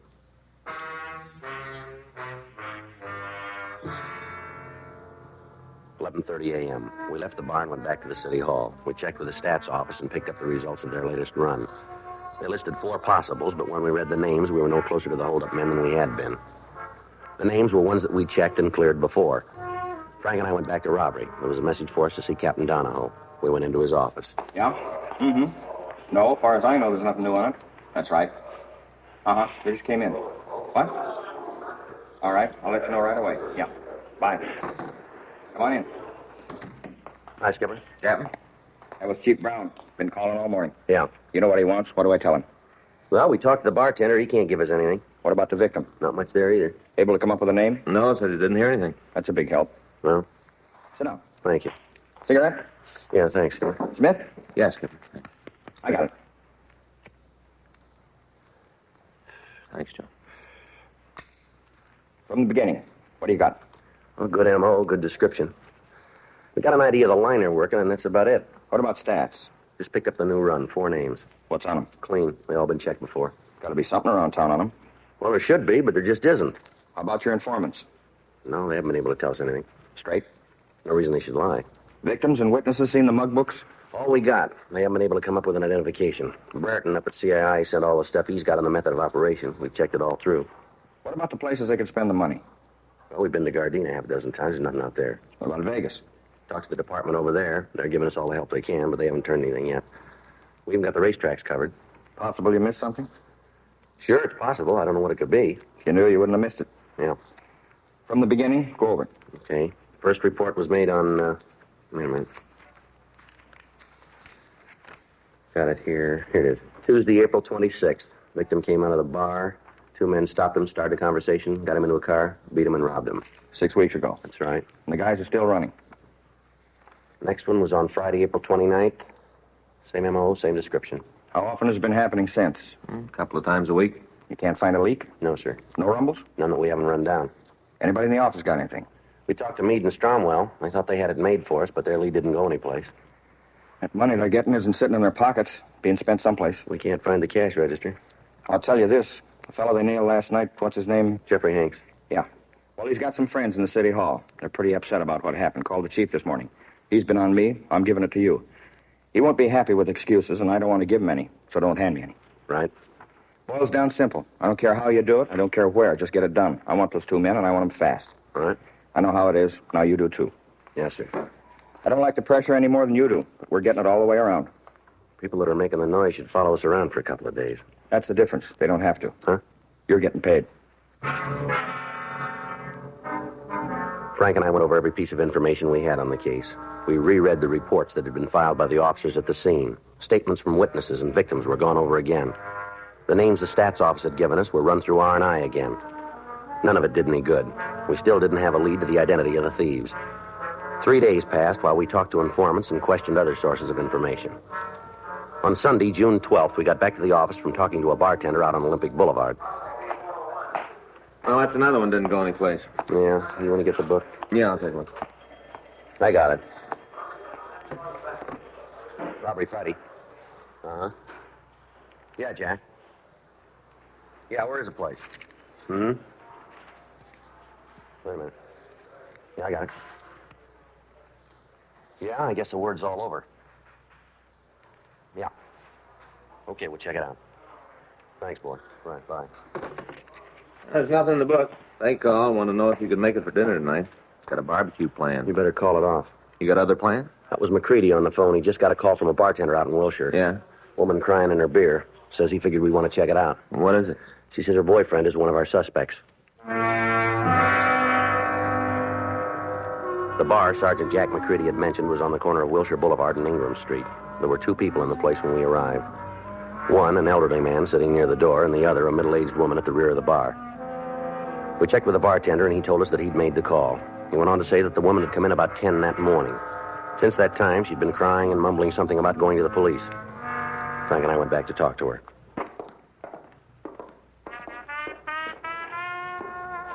Yeah? You're looking for something? I understand that you want to talk to the police. What's that got to do with you? Well, my name is Friday. This is my partner, Frank Smith. How you doing? You're cops, huh? What'd you want to see us about, lady? That bum Derwin, that's what it's about, bum. That's his name, is it? Derwin? Yeah, real no good. Look what he done to me all the time, hadn't me? I think we was married all the time. What's his last name, do you know? Holbrook. Derwin Holbrook. You like to buy me a drink? I think you had enough of that, lady. Well, I swear you're wrong. It's supposed to show you don't know what you're talking about. And then you wanted to me at all, you haven't caught Derwin, none. What's he done? Hold-ups. Ma'am? Hold-ups. That's what he's done. All over town. Old Derwin's been holding people up. See your husband? Me? Derwin's wife? That's right. That's real funny. No, that is. Me and Derwin married. I don't think I wouldn't do it. Not for a minute, don't think it. But it ain't true. Not at all. No, sir. Derwin's just a friend. Uh-huh. Been a friend for 12 years. That's a long time. That's right. Been holding hands for 12 years. But we ain't married. You don't want to. Will you tell us about the holdups that he's been pulling? Been in all the papers. Why, you haven't read it? All the papers. Are you sure you're cops? Why don't you tell us about Derwin, huh? Lousy. All the time. Talking about how someday we'd get married. All the time. Talking like that. I got a couple of bucks put away and we'll take the big step. That's what he was all the time saying. It's a big step. Mm-hmm. So what happens? He gets a couple of bucks and he takes off with another girl. Lousy bum there was. Just miserable. Now, where'd he get the money? From the hold-ups. Look on the paper. I told you that before. He's the one you're after, beating up all those people in front of bars. He's pretty good at beating people up, you know. He's good at that. Not much else, but he's real good at that. He ever talked about the holdups to you? Oh, now, that'd be kind of silly, wouldn't it? Talking to anybody, let alone me. Well, how do you know he's involved? Well, just because I know, that's all. What's this fellow look like? The Derwin? That's right. I guess the person would say she was a real nice-looking fellow. I guess that's what you'd say. I would. Mm-hmm. He's got dark hair. Kind of a little wave right here. Right here? See? Yeah. In front. There's a wave. Mm-hmm. How tall is he? Oh, he's a big one. Well, how tall? About 6 feet. Mm-hmm. How much does he weigh? I don't know. I guess a couple of 100 pounds. Is he fat or thin? Kind of thin. Thin. Mm-hmm. How old is he? 38. 38 years old. 2 years older than me. 2 years. What color are his eyes? Brown. Has he ever been arrested? Hmm? I say, has he ever been arrested? I don't know. Maybe he has. He's never said nothing to me, not a word. Want to run it through? Yeah, I'll check. You going to arrest him? We'll talk to him. Yeah. You do that. You tell him from me I think he's a bum. For 12 years he's been telling me when he gets a couple of bucks, we take a step. Then he runs out with another girl, lousy Derwin. You know where we can find him? I don't know. I guess he's home. I don't know what place else he'd be. He's home. Mm-hmm. Do you have the address? Sure. It's 1827 half Margot Street. What's that? Can't you hear very well? 1827 and a half Margot Street. Okay, I got it. Hillside 75321. That's where he lives. Hillside 75321. That's what I said. On the second floor, Margot Street. Mm-hmm. Does he have any close friends that you know of? Sure, a girl he walked out with. She's a close friend. Any men? Nope. Darren don't like nobody on his back. He likes to be alone. No fellas he's close to. None. Joe. Yeah. Excuse me a minute, lady. Oh, yeah, sure. You go to his head. Tell the bartender to send another drink down. What do you got? Oh, I checked R&I on Holbrook. How's he stand? I found a couple that fit the description. One of them might be good. Oh. Done time for robbery. Does he owe anything? No, got out clean. Wonder if he stayed that way.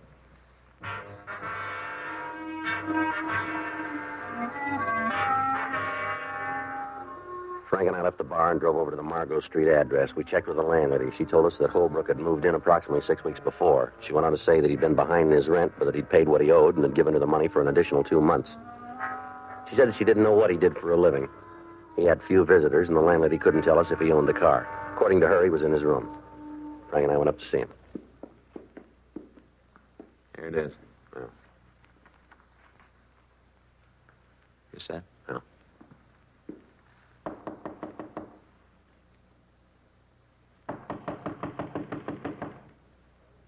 Who is it? Derwin Holbrook? Just a minute. What do you want? Police officer. Hey! You got no right to bust in here like this. There's nothing wrong. And you won't mind if we look around, will you? Oh, go ahead. You won't find anything. I'll check it, Joe. Yeah. If you tell me what you want, maybe I can give you a hand. You just sit still there. Sure, I got nothing to worry about. Tear the place apart. Just make sure you put it all back. Yeah. Right where you found it. Looks clean, Joe. I could have told you that. Sure you could. Want to let me know why you're rousting me? You work for a living?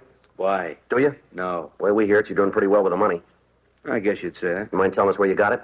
Wise investment. That's it, huh? Sure. I read the financial page all the time. Couple of bucks here, couple more there. First thing you know, you're on your way to $1 million. Yeah, well, the way it came to us, you might have made the money the hard way. Whoever told you that's a liar. Is that so? Sure. I got a pretty good idea who's got the big mouth. Mm-hmm. Don't make any difference. You can't tag me for anything. Why don't you tell us? I will.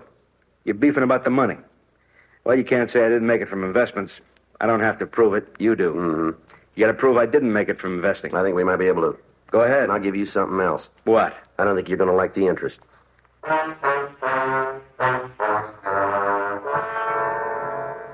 We took Derwin Holbrook back to the city hall and talked to him. For over an hour, he refused to admit any part in the holdups. We made arrangements for the victims to come down and see him. Witnesses were asked to special show-ups, but they failed to give us a positive identification. Holbrook's name came up on the overtime sheet, and he was released from custody. There was nothing we could do. Another week went by. Holbrook was kept under constant surveillance. Monday, June 20th, Frank and I were in the squad room. Friday? Smith? Yeah, Skipper, we're here. Hi, Captain. What do you got? Your boys did another job last night out in West L.A. We didn't see the reports. Just came in.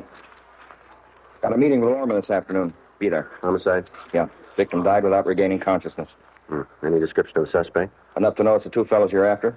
How's your hot suspect? What's his name? Holbrook? That's right. Be able to keep him this time? No, I don't think so. What's the matter? Report says the holdup took place at 10:15. Yeah? Holbrook was asleep at 9.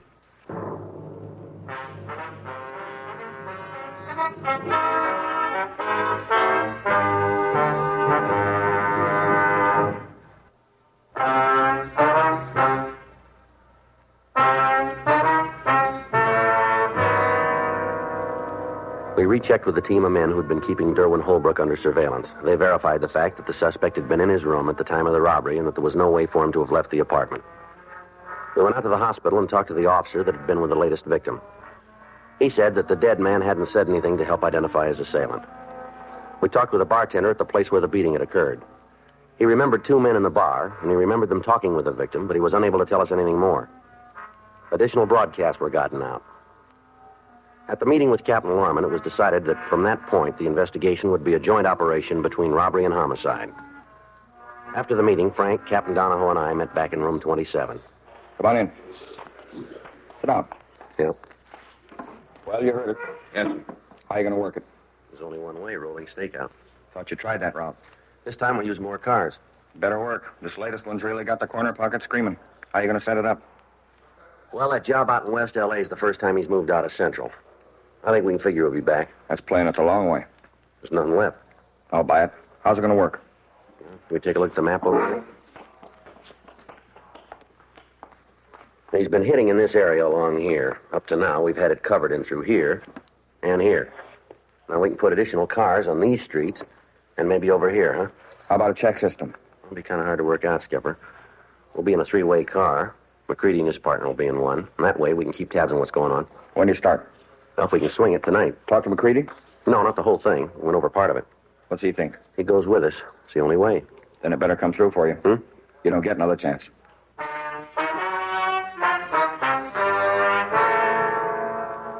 At 7:20 that night, the rolling stakeout began. It continued for another week. Several arrests were made, but when the suspects were checked, they were ruled out as the ones that we were looking for. In the meantime, the hold-up men hit twice more in the area under surveillance. Bartenders started closing their places early. Pressure from citizens groups and newspapers got a little worse. Apparently, there was nothing we could do to stop the thieves. Tuesday, June 28th. We stopped for something to eat. Well, it's going to be another long night. I hope we get something out of it. Yeah. Howdy, fellas. What'll it be? I'll have a couple of eggs over easy. I get it. A side order of bacon. Oh, thank you. How about you? That sounds good, Joe. I'll have the same. Only make my eggs straight up, will you? And I'll have a side order of ham. Righto. And 2 coffees. Will you bring them right away? Sure thing. I'll get them for you right now. Listen, I gotta get home. I will have a cup of coffee. I'll drop you off. Wife's gonna be sore if I don't make it pretty quick. Well, let her be sore. That's the trouble with women today. All the time trying to run our lives. That's right. Have your coffee. We'll meet my friend. You'll like him. I don't feel so good. Maybe I ought to leave now. Look, you'll be all right. Just take it easy. Joe. Tall guy. Fits the description. Looks like he might be setting one up. Let's check it. If your wife gives you any trouble, stay with us. Something you want? What if you'd let us take a look at your identification? Why? Because I ask you. Who are you? Police officer. Watch out.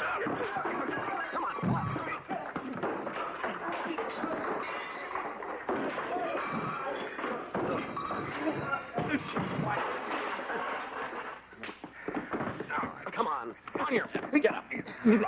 Cop. Shoving me around. What's all this about? We didn't do nothing. And don't worry about it. You got nothing to hold me on, nothing. We'll talk about it downtown. Come on, let's go. What's the charge? You gotta make one. Come on. You gotta make a charge. You can't take me without it. All right, try suspicion of robbery. Not for me. You keep believing that fella. I will. You're out on a limb, cop. You got nothing. I'll be free in a couple hours. You got it wrong. Tell me about it. We won't have to. Huh? We'll let the jury do it.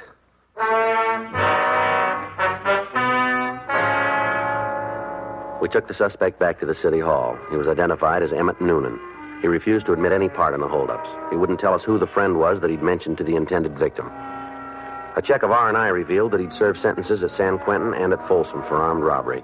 We pulled his mug shot, and a team of detectives went out to check with the victims. It was an hour before they got back to the office. We talked to him, and then we went to see Noonan. Decide to turn me out now? No, not quite. When are you going to give up, cop? You got nothing to make a charge on. You know it. I don't know how long you want to play this game, but I'd like to get home and get some sleep. We just got word from the officers who checked your picture with the victims. Yeah? They gave us a positive identification. Nothing different about me. Lots of guys look the same. Why don't you come off at Noonan? We got you made and you know it. I don't know anything of the kind, cop. You're saying one thing, I say different. It's my word against yours. We'll see who the court believes. We got a head start. How do you figure that? That's the way you work. Any record I got, you can't mention in court. As far as they're concerned, I'm clean. You want to call it a day? We can all get some sleep. What do you do for a living, Noonan? I'm a salesman. What do you sell? Different things. Name them. Well, magazines, sometimes hosiery. Different things. Yeah, when's the last time you worked? 6 months ago. How have you lived since then? I saved my money. You know, you're in for more than a robbery charge. And I'm not standing that. Man out in West L.A. died. That's too bad. I didn't see anything about it in the papers. Only way I'd have known. Who was the guy with you on the jobs? I don't know what you're talking about. You know we'll get to him. Why not save yourself a lot of time? I don't know nothing of the kind. You guys are out of your skulls. All right, Noonan. Let's go. Now you can unlock the door? Yeah, this one. Where are we going? Main jail. For how long? Until they pass sentence. You sound pretty sure. We are. Come on. It's too bad about you guys. What's that? How long you been working on these robberies? Couple of months. And I'm your pigeon. You're the man. Must make you feel kind of lousy. Be so sure and then find out you're wrong. You know, if I keep my mouth shut, you aren't going to have a case. You know, fella, I'm going to tell you real simple. We can identify you positively. We got a dozen people who are going to get up on a stand and point you out as the man who knocked them down and walked on them. The time we get through with you, we'll have enough on you for a 5-minute deliberation. You're ruling out one thing, cop. Yeah, what's that? The jury. All I need is one person who won't go with the rest of them. One who doesn't listen. You got it all figured, haven't you? Sure. One person doesn't care, I got it made. Just one. Well, then you're in real trouble. Huh? We'll find 12 who do.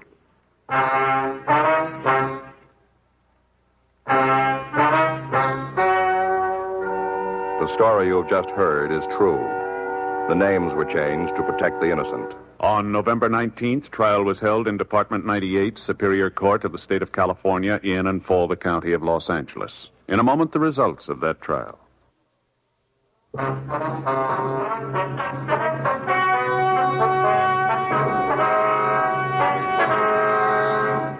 Further investigation resulted in the arrest of Jerome Nathan Pollock as an accomplice in the robberies. Both he and Emmett David Noonan were tried and convicted of murder in the first degree. The jury failed to return a recommendation of leniency, and both men received the maximum sentence. They were put to death in the lethal gas chamber at the State Penitentiary, San Quentin, California.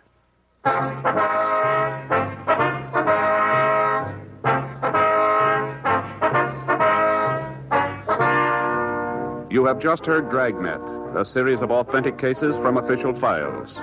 Technical advice comes from the Office of Chief of Police W.H. Parker, Los Angeles Police Department.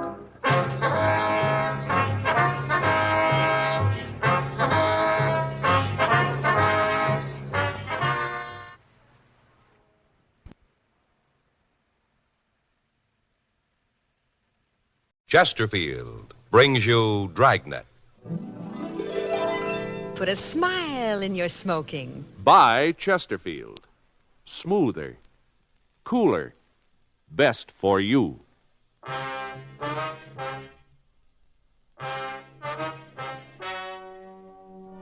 Ladies and gentlemen, the story you are about to hear is true. The names have been changed to protect the innocent.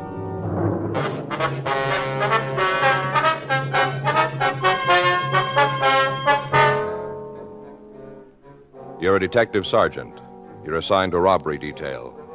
You get a telephone call from a woman who wants to see you. She says it's about her husband. She's afraid he's going to pull a holdup. Your job? Check it out.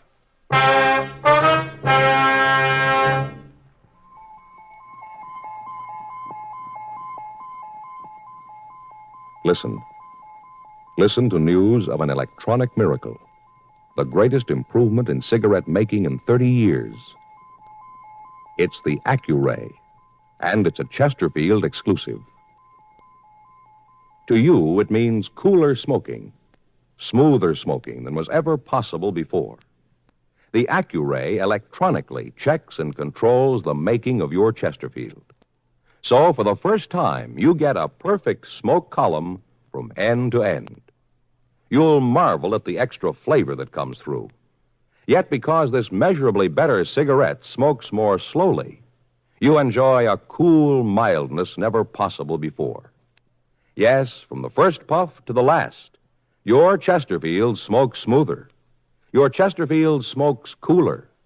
Chesterfield is best for you. Today, discover what modern science can do to increase your cigarette enjoyment. Change to Chesterfield and put a smile in your smoking. Look for the new Chesterfield carton. It tells you only Chesterfield is made the modern way with Accuray.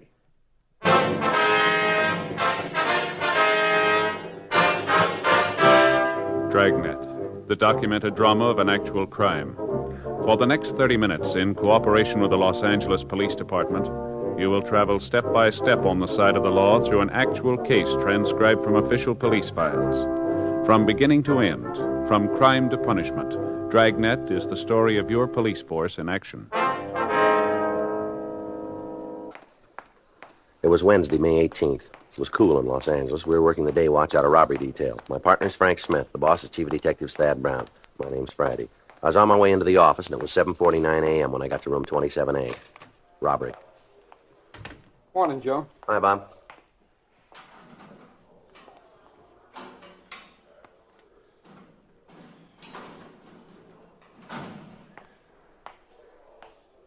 Well?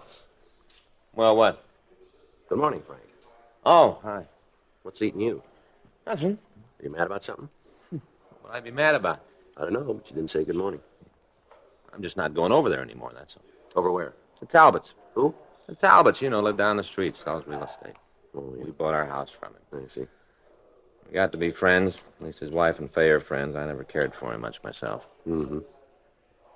What happened? Between you and him, did you have a fight? I don't fight with people, Joe. You know that. Oh, that's right. I just found him out, that's all. Just found him out, the kind of a guy he really is. Is that right? Yeah. They use signals. What? Signals, him and his wife. Can you imagine that? They use them. What kind of signals? Different ones for different words. Well, what do you mean? When they play charades. Oh, I see. Yeah. Well, that's too bad. Had us over their place last night. Some other couples, too. About 8 or 10 of us in all. Yeah, 10. 5 on each side. Each side? Yeah, for the charade game. You played it, haven't you? Yeah, when I was about 10 years old, we used to play. Well, now, look, buddy, it's no kid's game. Not the way they play. Is that right? Oh, they give you stuff to act out. Titles and quotations. You've never even heard of half of them. Mm-hmm. And to top it off, they got signals. Yeah. Noun, verb, little word, big word, person's name, letters of the alphabet. They got signals for all of them. You can spell something out. What's the point of the game? Well, beat you pretty bad, didn't they? Huh? Last night in the game, you lost. That hasn't got anything to do with it, Joe. No, it doesn't matter. Doesn't matter who wins or loses. It's the principle of the thing. That's all it is. Signals. Yeah, I'll get it. And they use them. Robbery Friday. Yes, ma'am. Well, I don't know. What seems to be the trouble? I see.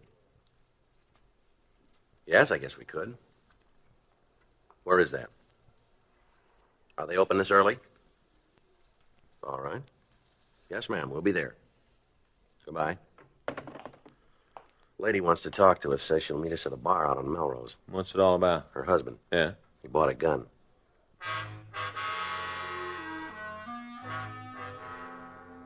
Frank and I drove over to a small bar on the corner of Melrose and 8th. It was 8:23 a.m. when we got there. Morning, gents. Morning. Hello. What'll it be, a little eye-opener? Just coffee. How about you? I'll have a cup, too, please. Oh, the freight isn't ready yet. I just finished putting it on. That's all right. We're in no hurry. There's a cafe right around the corner. They're open now. Well, we'll wait. Suit yourself. I guess you guys aren't like me. How's that? When I want my morning coffee, I want it right now. Mm-hmm. I don't even know I'm awake until after I've had a couple of cups. Mm-hmm. It's all right if we take a booth? Sure. First one's all cleaned up. I haven't had time to get to the others yet. All right. Thank you.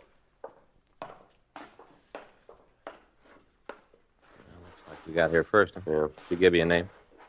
Did she tell you her name? No. No, said she didn't want to talk over the phone. Oh. Joe. Yeah. Hi, Sally. Hi. Give me a shot, will you? Sure. Scotch? Yeah. Water back. Okay.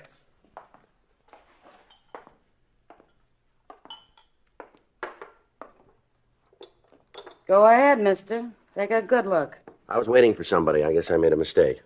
Yeah, you sure did. I'm sorry.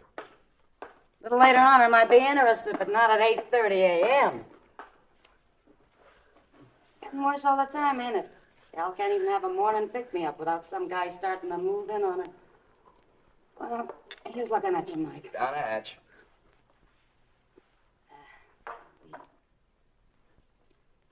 Put on the tab. Yeah, sure. See you around. Hey, your coffee's about ready. All right, thank you. Want cream and sugar? No, black. How about you? Same. Coming up.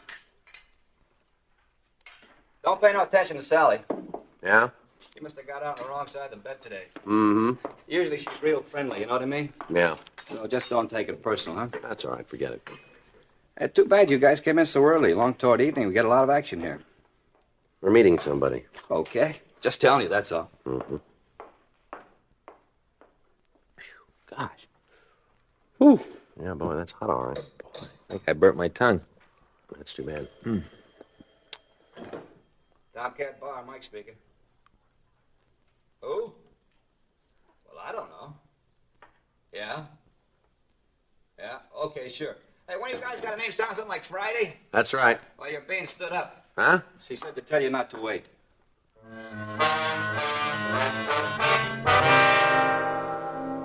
Frank and I left the Tomcat Bar and we went back to the office. 10:17 a.m. An informant called with a tip about a grocery store holdup that had taken place the previous Monday. We interrogated a possible suspect, but his alibi checked out.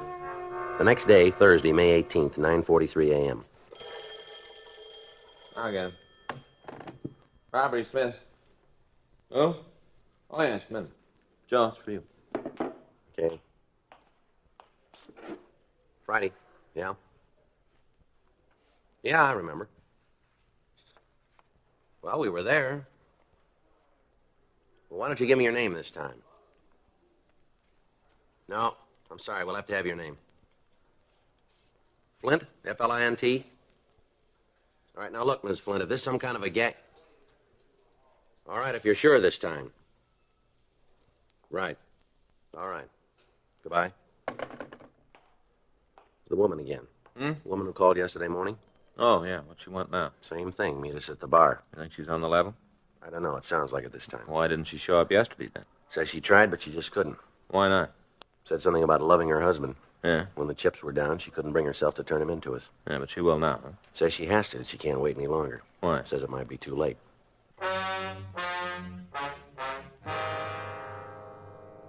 10:16 a.m. Frank and I left the office and drove out to the bar. When we got there was only one customer in the place, a small, dark-haired woman sitting in the corner booth. Hi. How are you today? What'll it be, coffee again? Yeah. Okay, what do you want? Well, we'll let you know. Hmm? That woman over there in the corner. Yeah? Do you know who she is? Uh-uh. Don't think she's been before. All right, thank you. Say, that reminds me. Yeah? Sally was around last night. I asked about you. Yeah. Guess she had a change of heart. She was a pretty good kid. Yeah. Miss Flint? Are you Miss Flint? Yes. Well, my name's Friday. It's my partner, Frank Smith. Can we sit down, ma'am? Guess so. You guys want your coffee over there? Yeah, it'll be fine. How about the lady? Would you like something, ma'am? I'd like a drink. All right. I'm gonna need it. What'll it be? I don't care. Bourbon, I guess. Bourbon and ginger ale. Lady wants a bourbon and ginger ale. All right. Does he know? Ma'am? The bartender, does he know you're cops? No, I don't think so. We haven't told him. If anybody finds out, I'd talk to you. If Rod ever finds out, well, I guess that just about washes up. Rod's your husband, is that right? Yeah. Rodney Flint. Well, is that his name? Well, not really. Not his real name. Well, what is it then? I don't know if I'm doing the right thing. I just don't know. Mm-hmm. He'd never understand. He'd say I was double-crossing him. Maybe I am. Maybe I... Here you are. 2 coffees and bourbon and ginger. What do we owe you? That's a buck even. There you go. Okay, thank you. 4 years I've been thinking about it, living with it. 4 years I've been trying to make up my mind whether I should go to the police or not. Yes, ma'am. But things seem to be working out. He was doing so well, making good money. He's changed, too, honest he has. Well, now suppose you give us the whole story. You married, Sergeant? No, ma'am. What about you? Yeah, I'm married. Tell me something, mister, and you tell me the truth. What's that? Suppose your wife got you in trouble. Suppose she squealed on you. What would you think of her? Well, I guess it would depend on why she did it. Oh, I've got a reason. Best reason in the world. I'm in love with him. Yes, ma'am. If I wasn't, I'd just walk out. If I didn't love him, I'd have walked out years ago. Now, when you called us yesterday, you said your husband had bought a gun. Yeah, that's right. Do you know what he wants with it? No, not for sure. You got a pretty good idea, though, haven't you? Has your husband ever done any time, Miss Flint? Yes. What for? He stole a car. Anything else? Robbery. Supermarket back east. Whereabouts? Michigan. He used to live in Detroit. How much time did he do? 7 years. Did he come out free? I don't know what you mean. I'm sorry. Afterwards, was he on parole? Did he have to report to a parole officer? Oh, yes. For how long? It was supposed to be 10 years. When did he get out of prison? 5 years ago. When did you come to California? About a year later. Did he have permission to leave the state of Michigan? No. Well, what made him leave then? He just came home one day. Said he couldn't take it any longer. Said he was going to L.A. and that it was up to me whether I came with him or not. Do you know if he's wanted for anything else beside violation of parole? I don't think so. You know, you still haven't told us his real name. Frazee. Ralph Frazee. All right, then it's Mrs. Frazee, huh? What about the gun? Well, like I said, everything was going along pretty well. He's got a good job, and he's had 3 or 4 raises. Where's he work? Oil refinery. Pacific Crest Oil Company. I see. He likes the work. They like him, but the longer we live out here, the better things are. Well, that just makes him more scared. What's he scared of? Oh, that somebody will find out who he really is, and then he'll have to go back to prison. Hmm. If he just sees a cop, he goes all to pieces. He's sure they've finally caught up with him. Just a traffic cop, even. Mm-hmm. He gets worse all the time. Jumpy and nervous and, well, scared. That's the only word for it. He's been drinking a lot more, too, nearly every night. Mm-hmm. Then just last week, he ran into a guy that used to be a friend of his. Back in Detroit? Yeah. This fellow knows all about him, that he's been in prison. And Rod's afraid... Ralph. I've called him Rod so long, I keep forgetting that it isn't his real name. Sure. Anyway, he's afraid this guy will say something to somebody that'll all come out. It's just driving him crazy. So he bought a gun. Did he say why? He was pretty drunk night before last. That's when he brought it home. He mumbled something if he was going to go back to prison anyway, he might as well make it worth their while. Mm-hmm. Maybe he's planning another robbery, I don't know. I don't really think he would. But with all this drinking and being so darned upset, well, I don't know what he might do. Where's the gun now, Miss Frazee? At home. He hid it in the stove in the pan under the broiler. At least that's where he put it last night after... After what? Well, you see, he was carrying on doing a lot of talking, and he was holding the gun at the same time, waving it around, telling me how easy it'd be to go out and rob somebody. Mm-hmm. Said that way he could get enough money for us to leave the country and go to Mexico, maybe, where they'd never find us. Right in the middle of everything, the pistol went off. I see. It was just an accident. He wasn't pointing at anything. The bullet only went into the ceiling. I'm sure he didn't mean to pull the trigger. Yes, ma'am. But when he heard the shot, he acted like he was going out of his mind. He was sure the neighbors had heard it, too, and that they'd report it to the police. What'd he do then? Well, he dug the bullet out of the ceiling, got rid of it. Mm-hmm. After that, he just waited. Now, that proves he's changed, doesn't it? That he really isn't a criminal anymore? Well, how do you mean that? Well, he didn't run away. Yeah. He stayed there all night long, waiting. And he didn't keep the gun. He put it in the oven. He didn't have it on him. So there wouldn't have been any trouble even if the police did come. Mm-hmm. Gee, I kept praying that they would. Over and over, I prayed you'd come and find out who he is. He's got to go back to prison and finish out his sentence. I'm sure of that now. If he doesn't, I just don't know what'll happen to him. What about you, Miss Frazee? Me? While he's in prison, what'll you do? Oh, I can work. I did before. I'll manage. Mm-hmm. Miss Frazee, what time's your husband come home from work? It's later and later since he started drinking. 9 o'clock, maybe even 10. He's never there for supper anymore. Is there someplace else you can go this evening? Over to a neighbor's, maybe? I suppose so. Why? Well, it might be better if you weren't there when we pick him up. But you can't.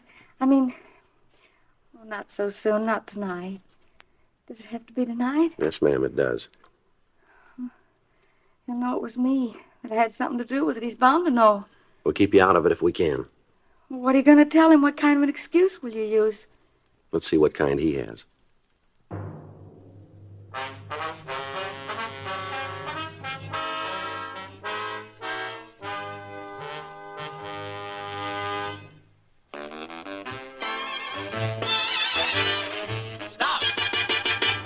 Smoking with a smile with Chesterfield. Smoother, cooler, milder Chesterfield. Put a smile in your smoking, just give 'em a try. Chesterfield's best for you. They satisfy. When you shop, stop. Remember, vacation time is carton time. The cigarette to take with you is Chesterfield, made the modern way with Accuray. Take along a couple of cartons and put a smile in your smoking. Chesterfield. Smoother, cooler, best for you. Remember, in the whole wide world, no cigarette satisfies like Chesterfield. Put a smile in your smoking, just give 'em a try. Chesterfield's best for you. They satisfy.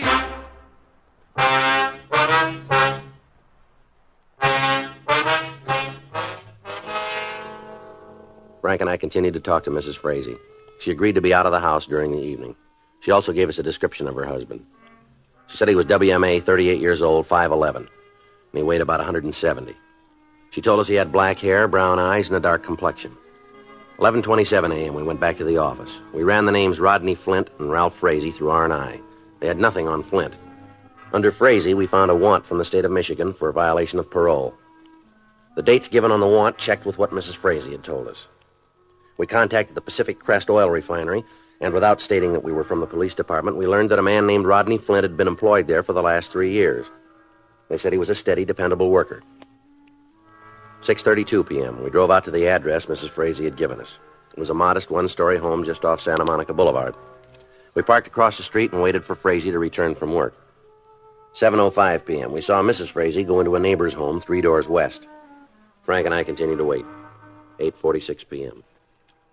Joe, across the street. Yeah, he's turned into the driveway. Let's give him a minute. Let him get inside. All right. Now the lights are on now. Let's go. All right.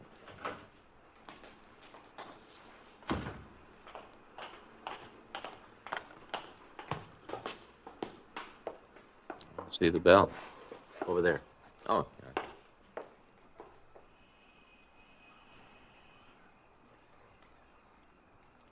He's coming. Mm-hmm. Yeah? We'd like to talk to you for a minute. What about? We're police officers. What? Police. This is Frank Smith. My name's Friday. I didn't send for no cops. It's all right if we come in? What do you want? Just want to talk to you, that's all. No, you can do your talking out here. Be easier if we were inside. I ain't got all night. Neither have we. This won't take very long. Yeah, okay, come on. All right, stand right Hey, there. what? Stand still. What is all this? He's clean, Joe. What's your name? Come on, give us your name. Flint. First name, too. Rodney. You alone? Yeah? You live alone? My wife's out. She left me a note. Said she was going over the neighbors babysit for. Mm-hmm. Were you home last night? Yeah, I was home. All night? From about 10 o'clock on. Did you hear a gun go off? What? A gun. Did you hear one go off? Of course not. Well, somebody did, and they reported it. Said it sounded like it came from this house. Last night, she said. That's right, Flint. Boy, what a police force. You cops ought to be real proud of yourself. Yeah? Is this all you got to do? Check up on some characters? Been hearing things? There wasn't any shot, huh? Well, I didn't hear it. I see. Kind of late to be asking, ain't it? We just got around to it. Took a whole day, huh? Suppose you need a cop. What are you supposed to do? Make an appointment ahead of time? Are you sure about this, huh, Flint? About what? You didn't hear any gunfire. I didn't hear nothing. There's a lot of traffic down the boulevard. Maybe a car was backfiring. Maybe that's what it was. Mm-hmm. Do you own a gun? Uh-uh. You sure about that? Well, I'd know if I had a gun, wouldn't I? Is it all right if we look around? What for? Want to give your place a once-over? No, it's not okay. Oh? I ain't gonna have you busting in here. Now, come on, go on, beat it, huh? We can get a search warrant and come back. Now, you listen to me, and you listen good, Yeah. huh? This isn't Skid Row, mister. This is my home. I own it. And you're not messing around a Main Street bum, either. I got a good job for a big company. They pay a lot of taxes in this town. They pay a lot of your salary. Yeah. My boss is a pretty important guy. He's got friends. So now you just take your little badges and move on. All right, Flint, if that's the way you want it. That's the way I want it. Just give us one more thing. What are you afraid of? I'm not afraid of anything, you guys especially. You're sure not very anxious for us to look around. There must be a reason for that. Well? Okay. Go ahead and search. It's no skin off of my nose. All right, thanks. Fat chance you'd have a finding something even if it was here. Dumb cops, it took you a whole day to get here, a whole day to answer one lousy crackpot call. Well, don't forget. Yeah? It got answered.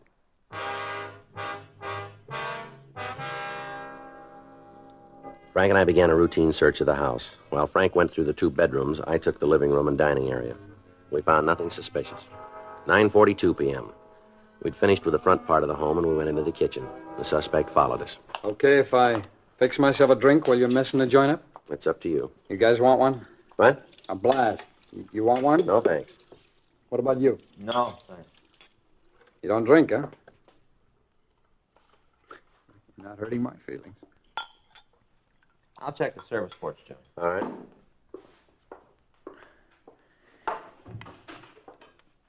You know, my wife's going to raise Cain when she sees what you guys have done to the house. We're being as careful as we can, Flint. Yeah, sure. Well, now, come on. How about winding it up, huh? Just a couple of minutes. Well, you boys really believe in wasting time, don't you? What do they do? Pay you by the hour?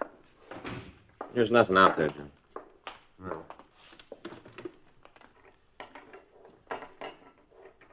I guess that takes care of it. Yeah. All right, come on. I'll be glad to show you to the door. We'll find our way. Just a minute. Did you check the stove? Huh? The stove. No, I thought you did. All right. All right, now what? We forgot something. Yeah? It looks empty. What's with you? You think I'm cooking a gun? Yeah, it's okay, Joe. All right. As soon as I get this pan back. Hey, watch it there. Grab him, Joe. Wait a minute, Flint. You're not going anywhere. Look, I don't know what this is all about. I never saw that gun before in my whole life. Yeah. I don't even know how it got. Well, let's talk about it downtown. Huh? Come on. Look, wait a minute now. You can't haul me in like this. What have I done? You got to have a charge. I know the law. You got to charge me with something. You won't find anything. We found a gun.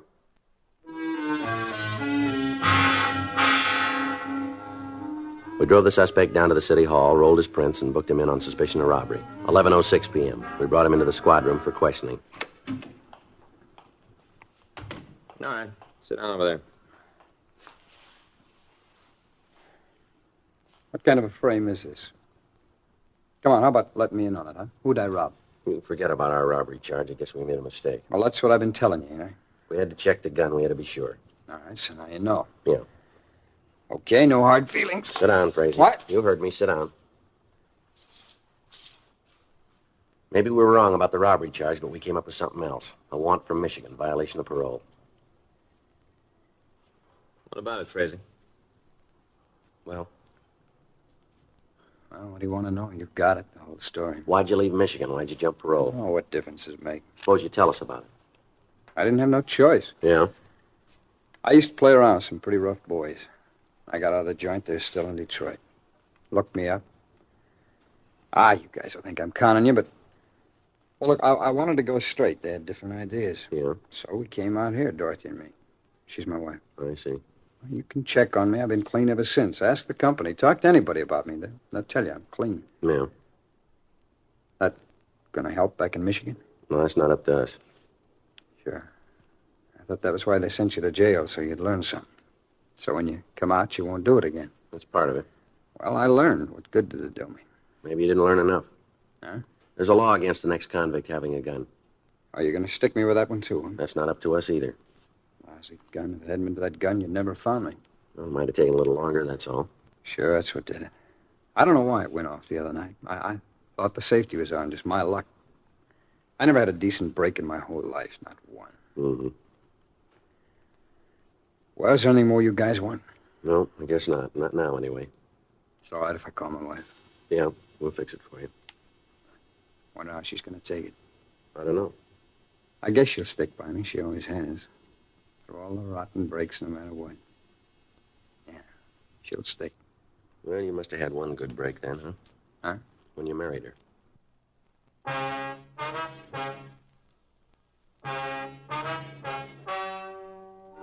The story you've just heard is true. The names were changed to protect the innocent. On Thursday, May 25th, the meeting was held in the district attorney's office in and for the county of Los Angeles, state of California. In a moment, the results of that meeting. Now, here is our star, Jack Webb. Thank you, George Fenneman. Friends, discover for yourself what modern science can do to increase your cigarette enjoyment. Remember, Accuray puts a smile in your smoking. Enjoy a smoothness and coolness never possible before. Chesterfield, best for you.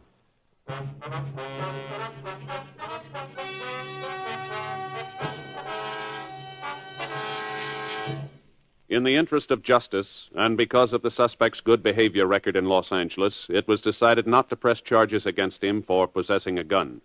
Ralph Putnam Frazee, alias Rodney Flint, was turned over to Michigan authorities to serve out his previous sentence. He has since been released and has returned to his former employment in Los Angeles.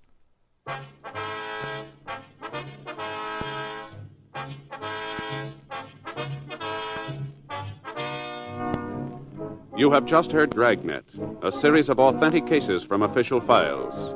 Technical advice comes from the Office of Chief of Police W.H. Parker, Los Angeles Police Department. Technical advisors, Captain Jack Donahoe, Sergeant Marty Wynn, Sergeant Vance Brasher.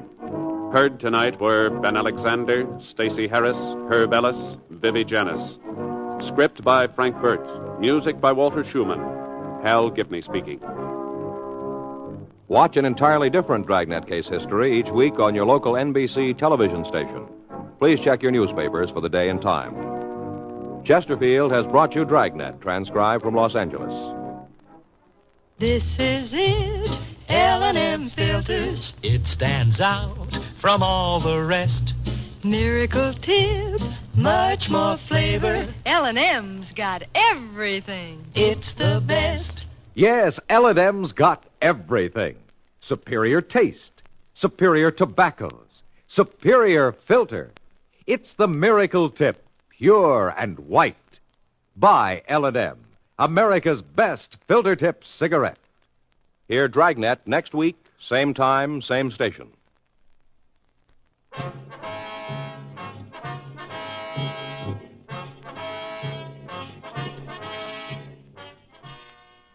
Tonight, hear a special broadcast, The Atom, Menace and Promise, on most NBC radio stations.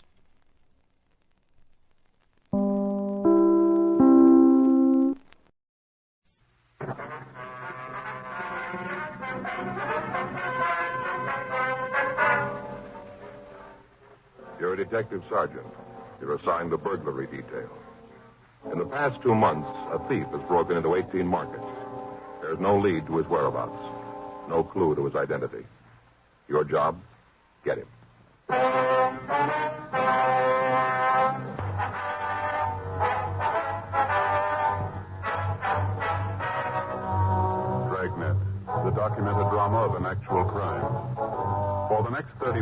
in cooperation with the Los Angeles Police Department, you will travel step by step on the side of the law through an actual case transcribed from official police files. From beginning to end, from crime to punishment, Dragnet is the story of your police force in action.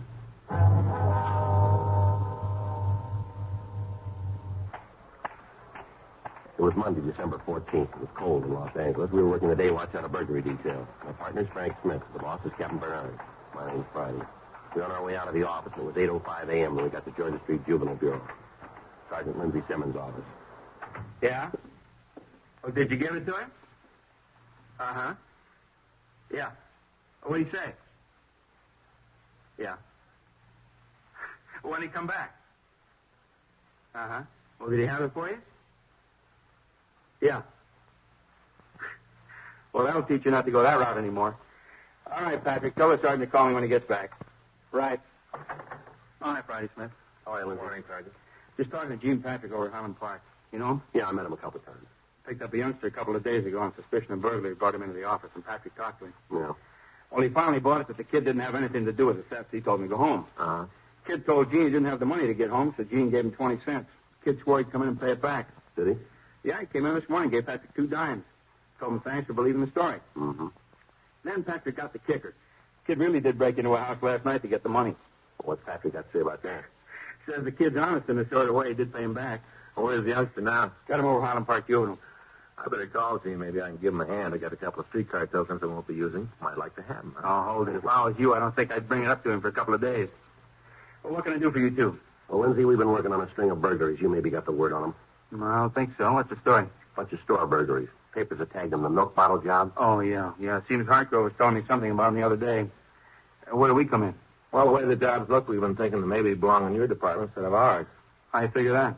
First off, the milk thing. What do you mean? Every job he'd pull, we found an empty milk bottle on the counter. Okay, what's that prove? Well, milk and kids go together. Sure, so do milk and ulcers. Maybe your thief's got the bull horrors when he gets into the store. No, Lindsay, there's another thing. The way he prowls the places. All he takes is petty cash. Just a couple of bucks outside. Candy, cigarettes, nothing big. Some of the places he's gone into, you could open the safe with a pocket knife, and he hasn't even made a move toward him. Maybe he's a kleptomaniac. Got a lot of them on the books. Maybe that's the way he gets his kick. Oh, that's a nice try, Lindsay. If you know anybody that can climb through a 14 by 10 inch hole, you trot him up and we'll talk to him. Okay, I haven't got the names on my desk, but you take a trip to Santa Anita, you'll meet a lot of them. Jockeys. You guys know we'll go along with you on this thing, anything we can do, but until we're sure that there's a juvenile involved, there's nothing we can do. Anything turns up, we'll be sure to turn it over to you. Now, look, we're not trying to palm this thing off on you, Lindsay. We've had the stats office make so many runs on small adults that the cards are wearing out. It just seems that none of the leads we've been chasing come out anywhere. We figured that maybe you could come up with some answers for us. Oh, it's a new one on me, Joe, this milk bet. I've heard of a couple of thieves that went for it, but I can't name you a juvenile offhand. I'll pass the word around the day watch, see what they can come up with. I'll leave a note for Hartgrove. He can pass it on the night watch. Well, appreciate anything you can do. No trouble. Been running you ragged on this, huh? Pretty rough. Just that we can't seem to be able to come up with anything that adds. Yeah. Oh, excuse me. Yeah. Georgia Street Juvenile, Sergeant Simmons. Yeah. Yeah, they're here. Which one? Okay, hang on. For you, Joe, your office. Thank you. Friday talking. Yeah. Right away. What's the address? Uh-huh, yeah. Oh, I got it. We'll leave right away. Who? Yeah, call him. Thanks. Well, come on, let's go. The milk bottle kitty hit again. The call had come from Lieutenant Ginder in burglary. He told us that he'd just gotten a call from a storekeeper named Monty Darabertis. The man had called to report a burglary at his store at the corner of Jackson and Broadway Street. Lieutenant Ginder told us that the crime lab had been notified and had dispatched a crew to investigate the premises for physical evidence. Frank and I left Georgia Street Juvenile, and we drove over to Figueroa. Then we turned over onto Broadway. The store that had been broken into was a small Italian delicatessen on the southeast corner. By the time we got there, the crime lab crew had already arrived and was winding up their investigation. We walked into the place, and we met with Ray Pinker. Hi, Joe. Frank. Ray. Hi, Ray. How's it going? Usual thing. Bottle of milk on the counter. You want to check it over? Yeah. Come on back here. Thief made his entrance back here at the rear of the store. There it is. Broke out the window pane.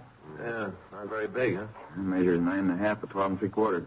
No alarm on the window, huh? Yeah, you can see the wires here. Take a look. Oh, yeah. How come the alarm didn't go off? I talked to the owner. He said he's had trouble with the alarm system the last couple of weeks. Called the company and asked them to fix it. Mm-hmm. He thought it was okay. Guess there's something wrong someplace. Didn't work last night. What kind of alarm was it, Ray? Outside on the building. You know the kind. Yeah. What did he take this time, Rick? Usual run of stuff. According to the owner, there are about 4 cartons of cigarettes missing, several boxes of candy. Can't be absolutely sure.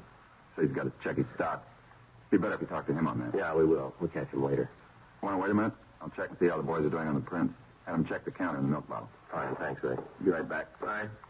I don't wonder when we're going to blow the whistle on this guy. I don't know. Can't do it fast enough for me. Well, I'm with you. Hey, Joe. Look at this. Yeah, I'd like to get a couple of those before we leave. What are you talking about? Salami, Joe. Those right there, the hard Italian kind. See, right there? Yeah. I remember last summer I was up in San Francisco. Yeah, I remember. Went up there to pick up a prisoner. Remember you were collecting days off? Yeah, I recall. I had 100 of them coming. Yeah, pretty funny. Anyway, I met Dan Shelley up there. You mean the Irish tenor? Yeah, he and I went down to Cookie's bar for lunch. Cookie had some of this salami. Sliced it like paper. You could almost read through it. That's the way it's supposed to be. I know, Joe. Anyway, Cookie sliced up a bunch of it, served it with cold cracked crab. Boy, I never tasted anything so good in my life. Hey, don't you ever read the newspaper if you slice salami? Yeah? Well, I never have. Have you? All the time. Just the funnies. Well, anyway, Faye's tried to find them for me. Salami like this. Brought home all kind of things, but she's never found the right kind. You know, they'd be hard enough to pound tacks with when she got them home. Boy, never forget old Cookie and that spread. Well, if you can get your mind off food for a minute, and I know that'll be tough, let's get on with this thing, shall we? Yeah. Sure got to buy some of these before we leave. Just like Cookie had. Yep. This place is powdered, Joe. Yeah. Nothing. Whoever it was drank the milk. He took the bottle out of the refrigeration compartment. Bottle sweated, and there isn't a print on it we can lift. Too bad. None of them any place, huh? Yeah, we've gone over the place from top to bottom. So there we can't find them. Not much help, is it? Came up with one thing. Maybe you can make something out of it. What's that? Outside the window in the back parking lot. Came up with an open package of cigarettes. Don't know if it belonged to the thief. Anything on it? No. Fog last night ruined any prints that were on it. Boys have got it if you want it. Well, we'll take a look at it. Looks like everything's against us, huh? Another blank. Don't envy you guys trying to break this one. Most of the time there's a leak someplace. Somewhere along the line the guy's going to make a mistake and not cover something. Yeah, we've been saying that for weeks. This is either the smartest thief I've ever seen or the luckiest. What's this make for him? Number 19. Well, a chance it to take for nothing. He's not getting anything out of the job. Maybe he isn't, but we are. What? Headaches.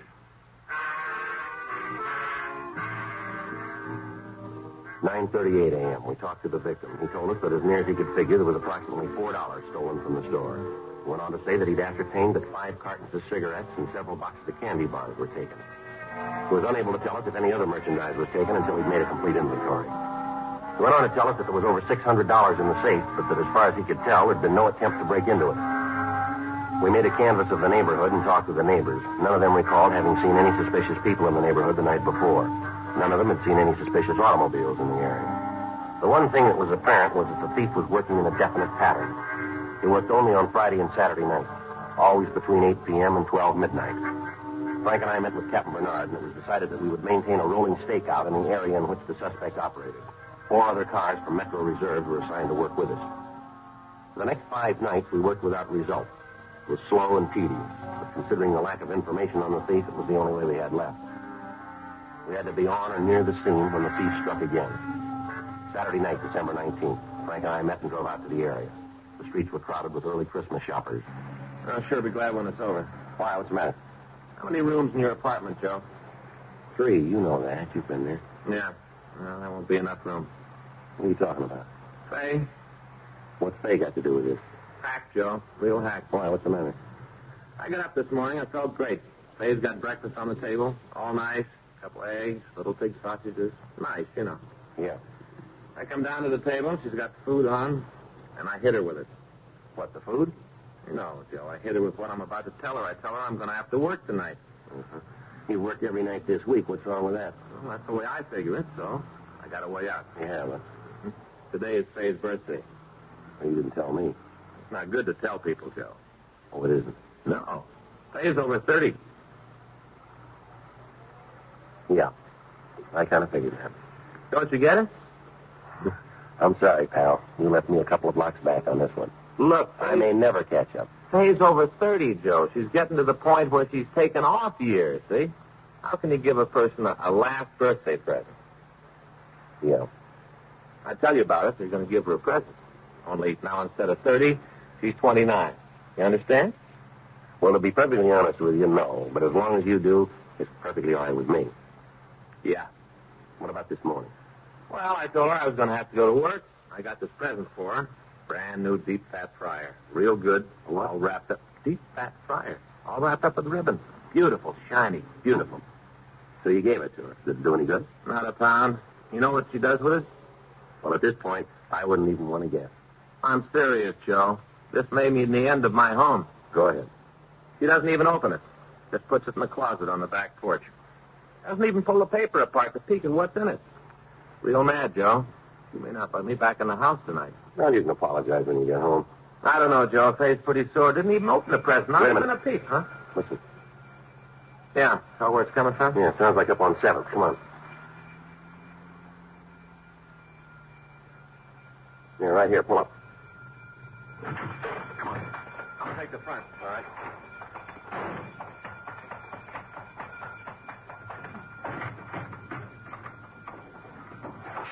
Hey, hold it up there. Police officer, stop or I'll shoot. Frank, he's coming around your way. Okay? Take it easy. Go ahead and shoot. Go on and kill me. Go ahead and shoot me. It doesn't matter anymore. Go Everything on. all right? Yeah. Just a kid, Joe. See.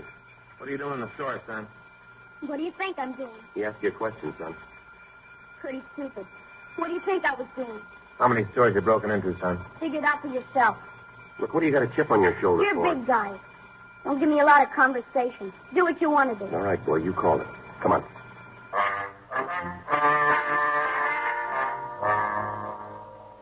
$11:50 p.m. We called the office and told them that we had a subject in custody and that we were taking him to Georgia Street Juvenile Bureau. We put the boy in our car and we waited until a radio car arrived. We asked the officers to notify the owner of the store and stand by until he got there. We also asked that they make a 459 report. 11:55 p.m. We started to take the youngster to the Juvenile Bureau. What's your name, son? What difference does it make? Acting like that isn't going to help you. You guys picked me up, remember? You worry about it. I got nothing to be afraid Oh, of. yes, you have, boy. You could have been shot back there. Maybe you should have pulled the trigger. Look, son, what's the matter with you? Why are you acting like this? You just got real lucky back there. That's the only reason you're alive now. It was dark in there. As far as I could tell, you were an adult. You didn't stop when I told you to. Now, according to the book, I could have shot you. You know that, don't you? Killing the kid. That'd make you a big man. No, I'm just bringing it up to prove a point. Save it. Now, look, son. I'm going to tell you something. When you break into a place at night, you're not a kid anymore. You're asking for trouble. You got both your pockets full of it. The way you work tonight makes us think you're mixed up in a lot more thefts than just tonight. That right? You ever been arrested before? No. Never been in trouble with the law, huh? Sure. I'm a real criminal. I got a ticket once for riding my bike through a boulevard stop. Radio car stopped me and tagged me. Big deal. But they're going to send me to San Quentin. Maybe you can give me the gas change. How old are you? What difference does that make? How old are you? You figure. All right, you look like you're about 11 to me. That's what everybody thinks. I'll be 15 my next birthday. Don't kid us, son. It's the truth. 15. That's what I'll be. 15. When were you born? 1939, November 2nd. You're small for your age, aren't you? Why do you say that? Aren't you? It's got nothing to do with it. Nothing at all. I can do anything any other kid can do. Anything. Don't you forget that. What's the matter with you? Is that a sore point with you? Huh? Your size. Is that a sore point? Nothing wrong with my size. Doctor says that I'm all right. Just that some people aren't meant to be as big as others, that's all. There's nothing wrong with me. No, now, come on, son. What's your name? Now, look, you know we're going to find out. How are you going to find out? We will. I want let you save us all a lot of time and tell us the truth here. It'd be better if you did. Even if I do tell you, you going to put it in the papers? What? I tell you, there going to be a lot of reporters around? My name's going to get in the papers? Not from us. Can't tell you then. You mean if there's no reporters around, you aren't going to tell us your name? Is that it? That's the way it is. It's kind of funny, isn't it? Maybe that's the way it looks to you. Where do you live? Can't tell you that either.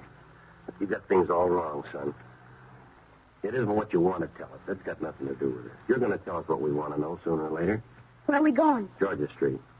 That's where the jail is. Why do you ask that? Because I want to know. Yeah, there's a jail there. Reporters? What? They're going to be reporters there. What is this thing with reporters and you? What's this all about? Reporters put your name in the papers, don't they? Sometimes. Well, you get the reporters all lined up. You get them from all the papers. You have them there, and I'll tell you all about it, the whole story. You just get the reporters and the photographers. Be sure about them, because I want some pictures, too. Well, look, let me get this straight. What? You say you aren't going to give us any information without the press being there. Is that right? That's the way it's going to be. Well, you got it wrong, boy. What? Doesn't make any difference who's there. You're going to come around. Yeah. We'll find out.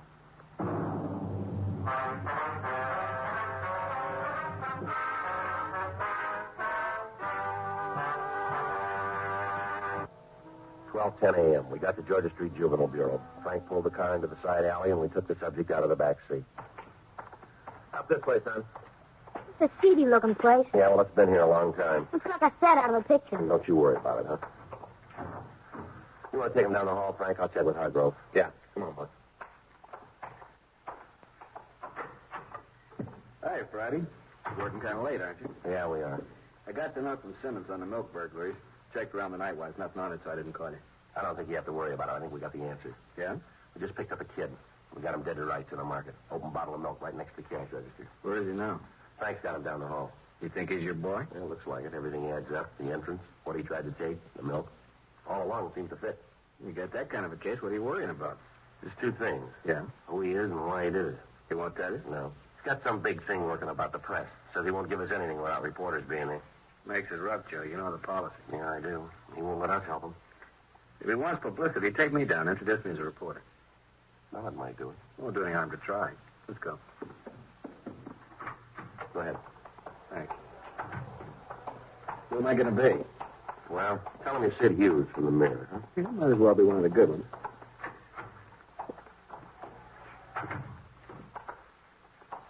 Son, you wanted to talk to somebody from the papers. It's against the policy, but we swung it for you. This is Sid Hughes from the Mirror. Hi. You the fellow that held that guy on the phone in Baltimore? Yeah. Great. I read all about it. You gonna write me up like that? I hope not, son. There were 2 men killed in that operation. I read all the stories. Everybody did. That's how I mean for you to write me up, with a picture. What makes you think you got it coming?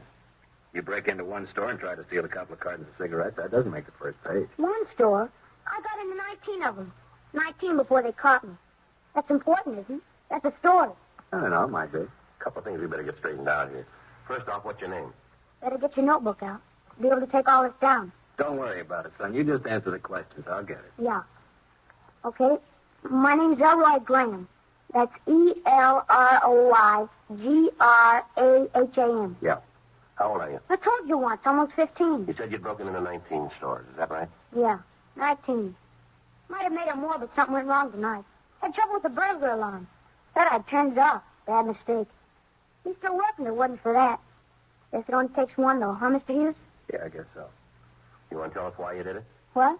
You had to have a reason for committing these robberies. You want to tell us what it was? Sure. Good reason. Real good. All right, tell us. Well, you see, I always had trouble at school. Never seemed to quite make it. All the guys liked me. They all did. All the girls do, too. Got girls calling me almost every night asking me to take them to dances, stuff like that. I don't go much for stuff like that.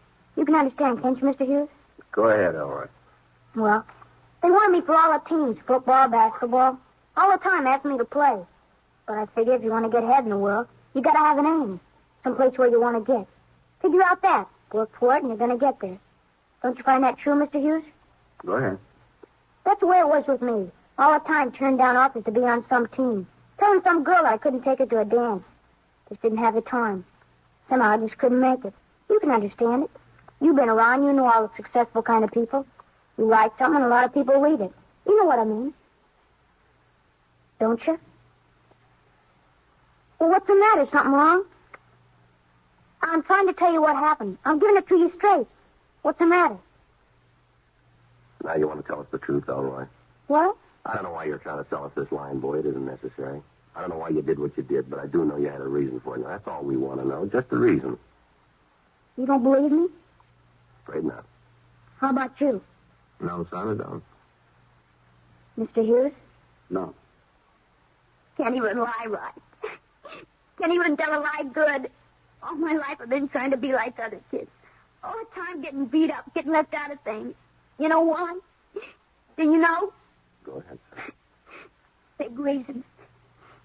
Biggest reason in the world.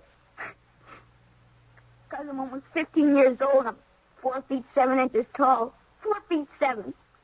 Weight 97 pounds. That ain't very big, not big enough.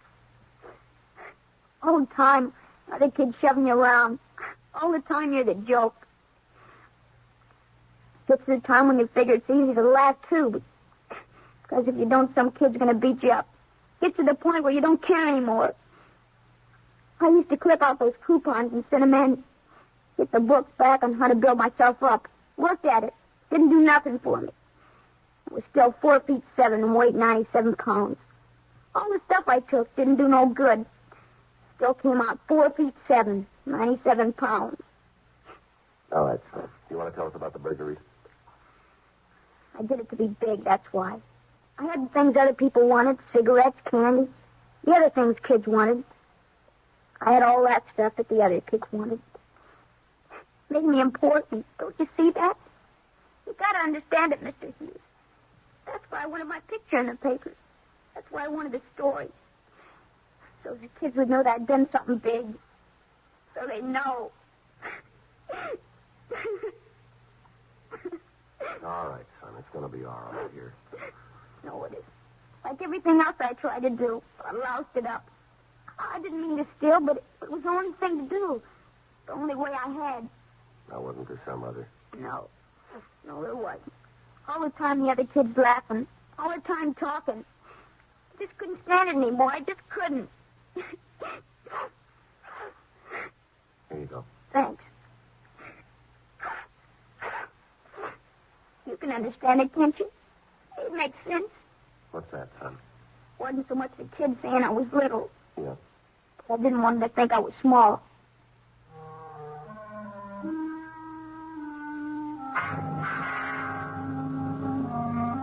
"12:36 a.m. We contacted the parents of the Graham boy and asked them to come down to the station. We talked to them for an hour and tried to fill them in. In view of the fact that the parents of the subject were responsible persons, the boy was booked for violation of Section 459 PC, delinquent. And he was released to his parents pending his hearing in juvenile court.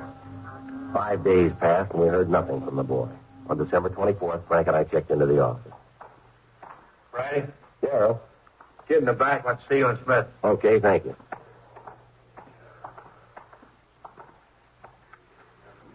Hi, Mr. Friday. Oh, well, Roy, what can we do for you? Well, I guess you think it's kind of funny. What's that? I want to tell you that I sure think it's good what you did for me. Helped me with that burglary thing the other night. Well, it isn't over yet, son. The court still has to make a decision on it. Yeah. But what you did to make me feel better. As far as I'm concerned, whatever the judge decides, I'll go along with it. I had a long talk with my folks. So we got it all talked out. All the way talked out. Well, that's good, son. We're glad of it, son. Maybe you guys won't like it. I mean, me knowing you such a short time and all. But I wanted to bring you these. Merry Christmas. Oh, that's awful nice of you, all right, but it isn't necessary. I want to give them to you anyway. For what you did for me. Oh, that's mighty nice of you, all right. Sure appreciate it. A couple of packs of cigarettes. Hope they're the kind you smoke. Yeah, son, they'll be fine. Thanks, son. Well, you guys around, huh? Yeah, sure, son. Just one more thing, Sergeant. Yeah, son? Just thought you'd like to know. Yeah, what's that? I didn't steal those.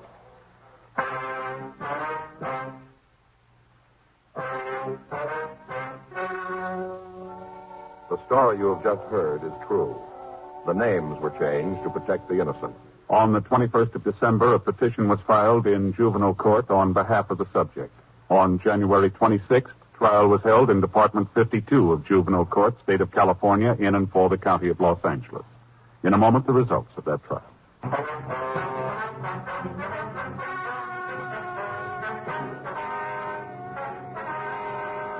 Elroy Merton Graham appeared before the juvenile court where he admitted the alleged burglaries.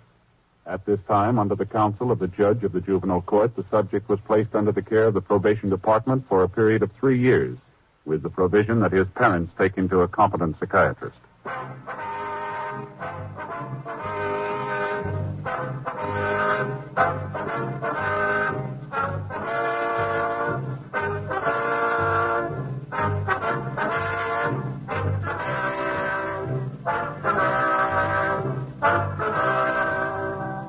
You have just heard Dragnet, a series of authentic cases from official files. Technical advice comes from the Office of Chief of Police W.H. Parker, Los Angeles Police Department. Technical advisors, Captain Jack Donahoe, Sergeant Marty Wynn, Sergeant Vance Frazier. Heard tonight were Ben Alexander, Jack Crucian, Olin Soule, Sammy Ogg. Script by John Robinson. Music by Walter Schumann. Hal Gibney speaking. Transcribed from Los Angeles, Dragnet is an NBC Radio Network production.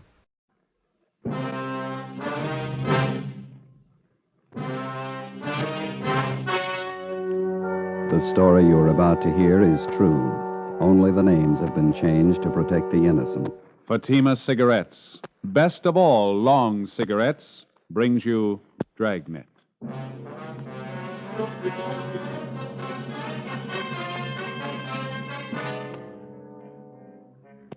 You're a detective sergeant. You're assigned to robbery detail. You've been tracking a hold-up man for months. You finally get a line on where he's hiding. You know he's dangerous, well-armed. Your job, get him.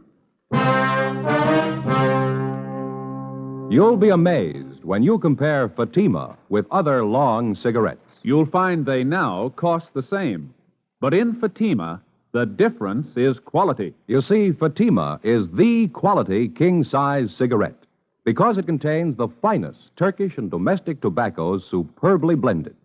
And Fatima is extra mild, with a much different, much better flavor and aroma than any other long cigarette. So try comparing Fatima yourself. Fatimas now cost the same as other long cigarettes, but your first puff will tell you... Ah, that's different. Yes, in Fatima, the difference is quality. Ask your dealer for Fatima, the quality king-size cigarette. Best of all long cigarettes. Start enjoying Fatima tomorrow.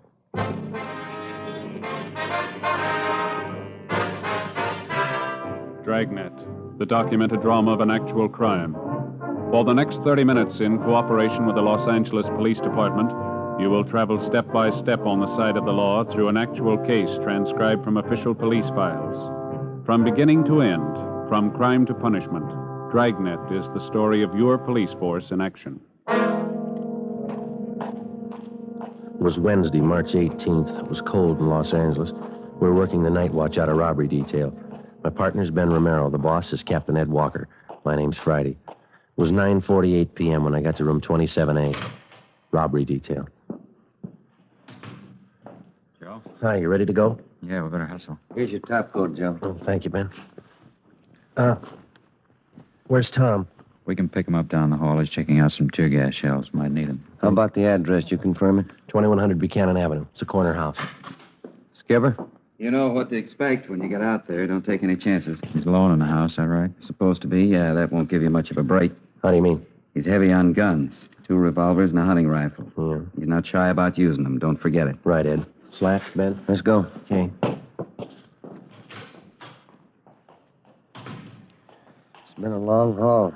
Yeah, I hope this washes it up. Hunting rifle, couple of revolvers. What do you think, Joe? Well, 18 robberies in 3 months. You know the guy as well as I do. Yeah. What's your guess?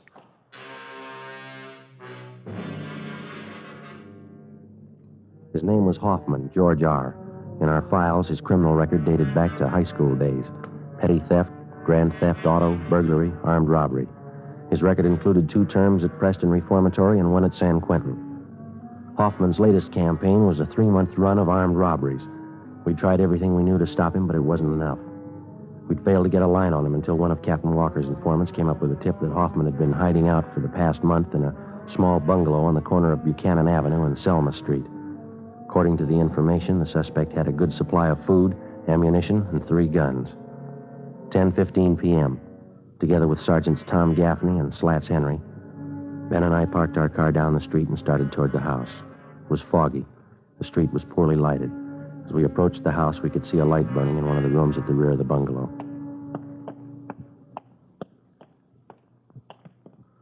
The light in the back room, Joe, just went out. Yeah. Slats, you and Tom want to cover the back? Right. Let's go, Tom. Be careful. Yeah. All right, Ben. Easy, huh? Mm-hmm. Wait a minute, Joe. Curtains in that corner room. I thought I saw him move. Come on, Ben, the front door. Yeah, come on. Come on, hit it. Yeah. Come on, hit it again. Yeah, all right. Come on. You got it blocked or something. Something piled against. Come on, once more. Watch the furniture, Joe. Yeah. That front room's clear. Come on. Went up the side window. Where'd he go? Across the street. Got him pinned down behind that car there. He's in the car. All right, let's go for the tires. All right, Hoffman, give it up. Cover this end, Slats. Right. Ben, that hedge across the street, do you see it? Yeah, okay. All right, let's run for it. Come on. You okay, Joe? Yeah. Hoffman, you haven't got a chance. Throw out your guns. Okay, Ben, give it back here. All right. I'm coming out. Throw out your guns. Throw them in the street. Here they are. All right, get out of the car. Hands behind your head. Come on.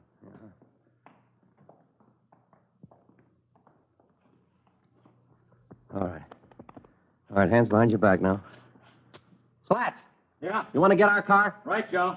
Who told you? Who gave you the tip? Does it matter? I made it easy enough for you. Lousy car wouldn't have started. I'd be 3 miles away if it would have started. Better call the tow truck, huh, Joe? Let me give it a look, huh?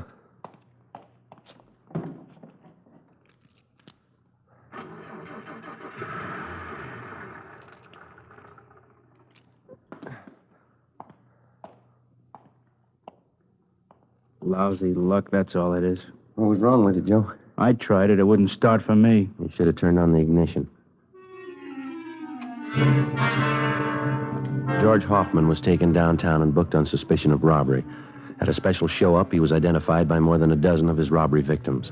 Between his arraignments and his preliminary hearings, we worked together with the district attorney's office in lining up witnesses and preparing the evidence against the suspect. We figured we had an airtight case. Hoffman's trial in Superior Court was set for May 14th.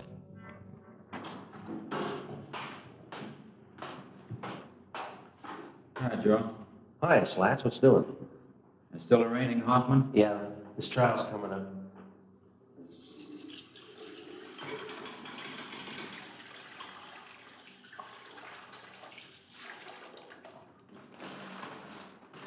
Hey, what happened to your eye?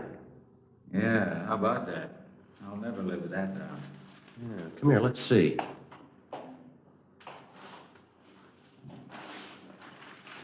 First real black eye I ever had. Had 'em bruised plenty. They hurt, you know. Yeah, how'd that happen? Well, every week Gaffney and I go up to the neighborhood boys' club after work to help coach the kids at sports, you know. Mm-hmm. Well, last week we had boxing lessons. Yeah. I was coaching this one youngster. He turned out to be a lot quicker than I thought. You're really connected. Mm-hmm. I guess everybody in the building has heard the story, huh? Yeah, just about. Gaffney took care of that. Captain called me in this morning, asked me if I wanted to file assault charges against the kid. Some joke. Yeah, never fails. You still coaching the kids up there? No, not this week. Kids are supposed to get lessons in wrestling. I'm not taking any chances. Yeah?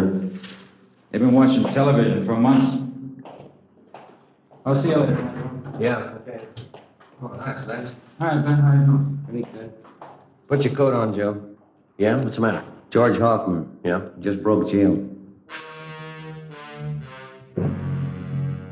The morning of his escape, Hoffman was scheduled to appear in Superior Court for arraignment. According to routine, he was taken from his county jail cell on the 12th floor of the Hall of Justice and escorted to the jail shower room on the 14th floor. There he was to take a bath, change to his civilian clothes for his appearance in court.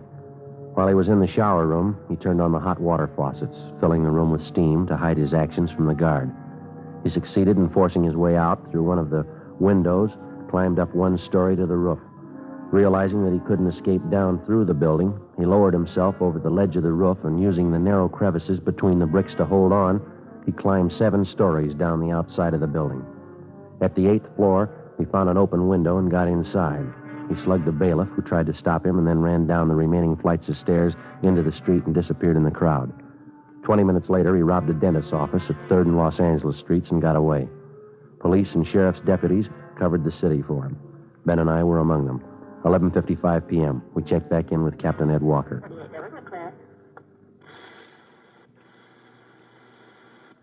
WGPL, Los Angeles. You want to cut that speaker, Ben? Yeah. 11A, 6th Spring, 118. Nothing.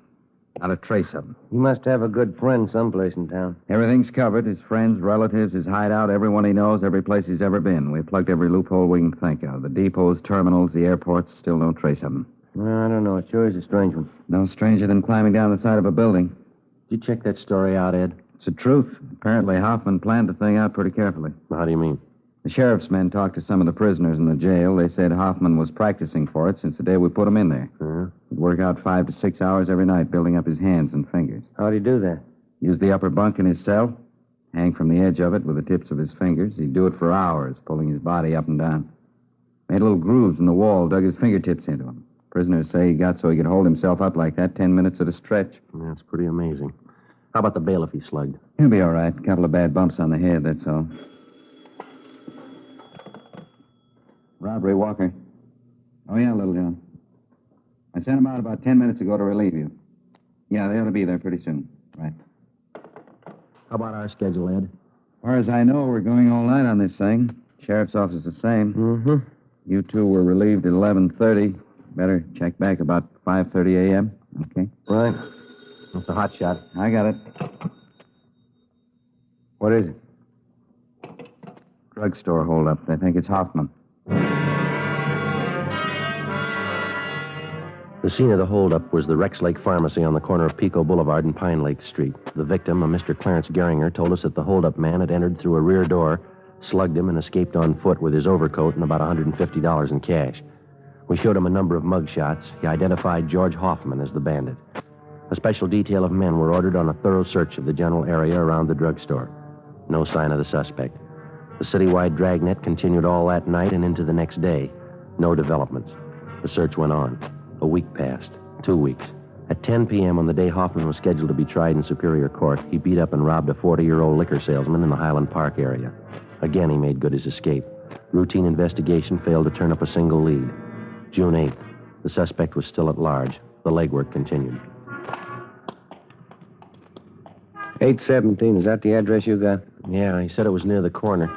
Oh, yeah, there it is. The Townsend Hobby Shop. Yeah, let's go in. Mm-hmm.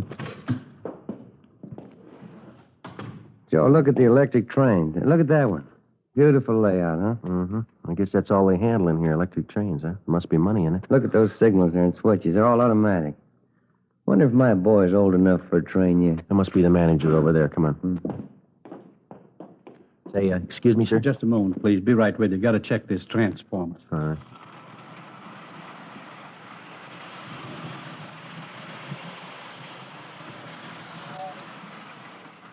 Uh-huh.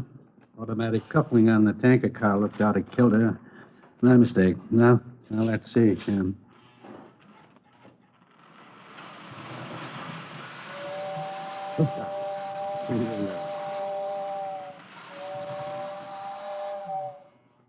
Yep, she's a dandy, isn't she? Sure is.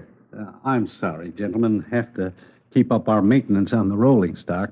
What can I do for you? Police officers, we're looking for a Mr. Townsend. Oh, yes, I'm Roy Townsend. Are you the sergeant I talked with on the phone? Yes, sir, that's right. This is my partner, Sergeant Romero. How do you do, Mr. Townsend.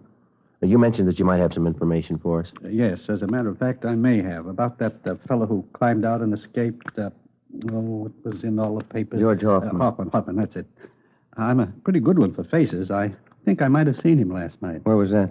On my way home from the meeting. I belong to a model train club. Don't get enough of it here every day. Yes, sir. We'd like to know about this man that you saw. As I say, I saw him going into the auto court just down the street from where Mother and I live. It was pretty late, after midnight. Where do you live, Mr. Townsend? Over by Pasadena, Royal Oaks Avenue. I know Mrs. Cox at the auto court very well. I see. Well, this man that you saw last night, you sure it was Hoffman? I saw his picture in the paper when he climbed down and escaped. I don't say I'm positive it was him, but I'm good on faces. Well, wonder if you'd mind checking through these pictures. Not at all. And this one. He's the one I saw. Am I right? That's Hoffman. Do you happen to know if he's staying there at that auto court? Oh, yes. He's been there for a month. Say, Sergeant, if you find out it really is this Hoffman, don't tell Mrs. Cox at the auto court. It'd just break her heart. Oh, is that so? She's sort of an amateur detective. She thinks she knows faces better than I do. After we left the train shop, we called the office and filled them in. Captain Walker called Pasadena and notified them. Then we drove out to the auto court where the suspect was reportedly seen.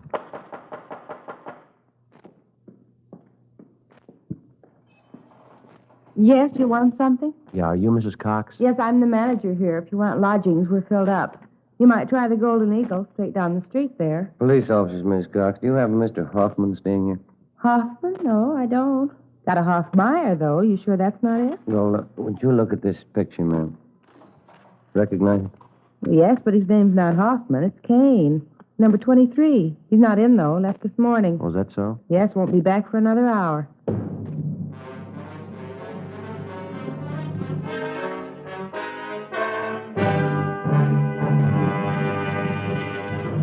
You are listening to Dragnet for the solution to an actual case from official police files. Now, here's a real solution to many of your Christmas shopping problems. If your friends smoke long cigarettes, give the best of long cigarettes. Give king-size Fatima. You see, Fatimas now cost the same as other long cigarettes, but in Fatima, the difference is quality. Quality of tobaccos. The finest Turkish and domestic varieties, extra mild and superbly blended, to give smokers a much different, much better flavor and aroma than any other long cigarette. Quality of manufacture. Smooth, plump cigarettes, rolled in the finest paper money can buy. Quality, even to the appearance of the distinctive royal blue Fatima gift carton. Christmas wrapped and carefully sealed to ensure Fatima's rich, fresh, extra mild flavor. Remember, Fatimas now cost the same as other long cigarettes, but in Fatima, the difference is quality. So this Christmas, give your friends the best. Give Fatima, the quality king-size cigarette. Best of all long cigarettes.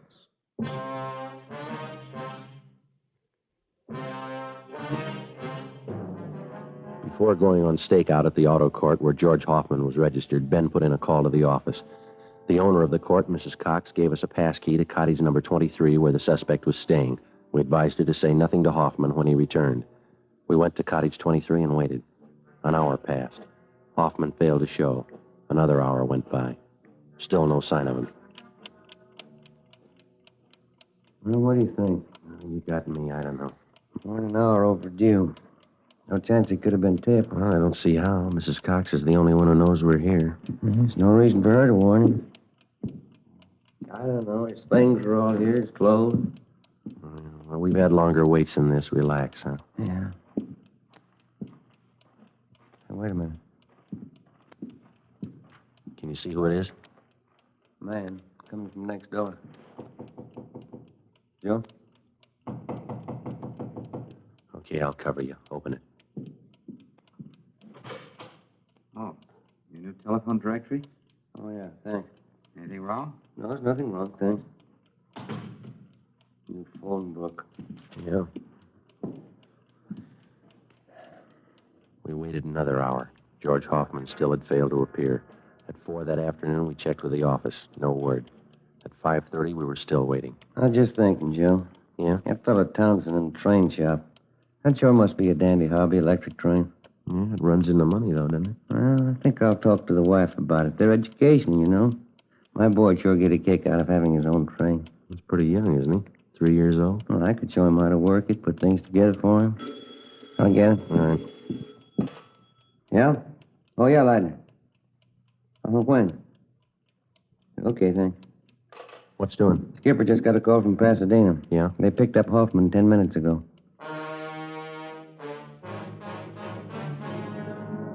The suspect, George Hoffman, was taken back to Los Angeles and lodged in county jail. This time, there was no escape. At his Superior Court trial on August 16th, he was convicted on several counts of armed robbery and sentenced to the state penitentiary. From August to January of the following year, the months went fast. We washed up a string of liquor store holdups just before Christmas, got 2 days off. My Uncle George and Aunt Allen came down from Renton, Washington to visit with my mother during the holidays. In January, Ben was off work for a week with a bad dose of flu. Another 5 months went by.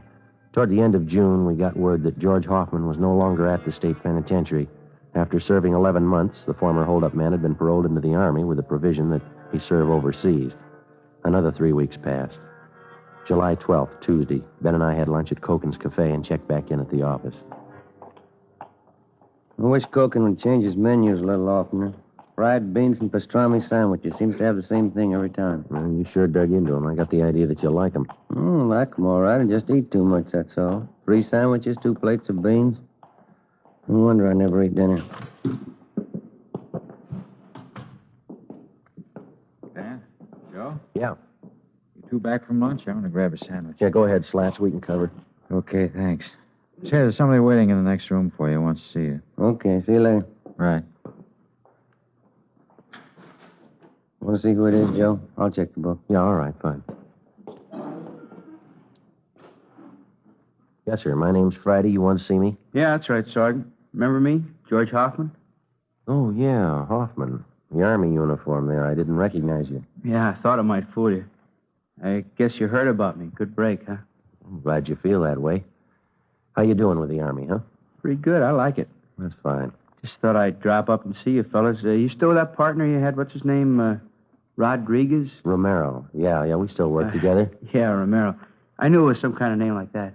Yeah, well, come on in, Hoffman. Oh, thanks. Hey, Ben.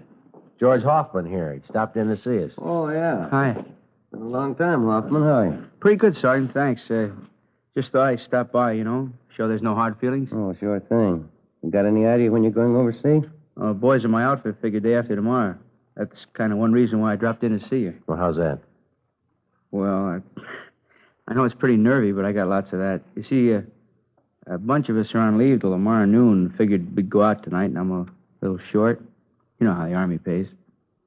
Okay, well, how about a couple of bucks, George? Will that do you any good? Yeah. Sure is swell of you, Sergeant. Believe me, I'll see you get it back. No, here's a couple more, Hoffman. Might help out. Well, it's no use telling you how much I appreciate it. I give you my word I won't forget it. I'm going to pay this money back to you. Oh, forget it, George. We're glad to help you out. Well, thanks again for the touch, huh? Sure nice of you. Okay. Now, drop a card if you get a chance. Like to hear how you're doing over there. Sure thing. See you later, huh? Right. Good luck to you, boy. Well, looks like a turn for the better anyway, huh? Mm-hmm. But it was my last $2, doggone it. It never failed. Well, we had to give him something. Yeah, but what do I do for lunch money tomorrow?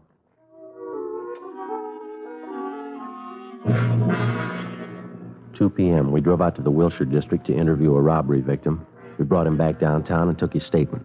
4:30 p.m. We checked back in with Captain Walker. Hi, Skipper. Henry says that ex-con George Hoffman was in today. Yeah. You talked to him. Yeah, that's right, Ed. Why? Have a look. Thanks. The MP's left about 20 minutes ago. Swell. Your $2 went for nothing, Ben. Hoffman's wanted. Huh? Broke out of Army prison 10 o'clock this morning. Together with the Army authorities, local officers joined in the citywide search for George Hoffman. At 10 o'clock that night, a food market on Santa Fe and Rialto was robbed and the proprietor beaten. From our mug shots, the victim identified Hoffman as the holdup man. Shortly after midnight, a drugstore on Crenshaw was held up. Hoffman was again tabbed as the suspect. The next 2 days, the search was intensified. No leads. 2 more days went by. Late Saturday morning, we got a hurry-up call from the detail on duty at the Union Station. Hoffman had been reported in the vicinity. Ben and I drove down to the depot to check with the officer in charge, Slats Henry. Spot him, Joe? No, let's have a look back by the ticket counters, huh? Yeah, there he is over by the phone booth. Come on. Hi, Slats. Hi, looks pretty good. What's the story? One of the newsboys up the street gave us a tip. About an hour ago, a guy gave him $1 to come down here and buy a ticket for him. Ticket to Phoenix. Yeah? Kid came in, bought the ticket, went back up the street and gave it to the man. We showed the kid a bunch of mug shots. He picked out Hoffman's. Yeah, he's not wearing his Army uniform, huh? No, brown suit, dark blue overcoat, no hat.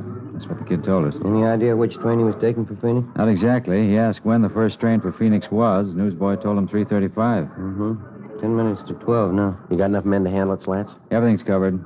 Only one thing lacking. Yeah? Hoffman. While the stakeout continued on the Union Station, Ben and I, together with Gaffney and Henry from robbery, covered the bars, restaurants, and hotels in the immediate area for a sign of the suspect. 2:30 p.m. What do you think? Well, we better head back down for the station, see what's doing, huh? Okay. I'd like to have a dime for every mile we've logged on this case. Yeah.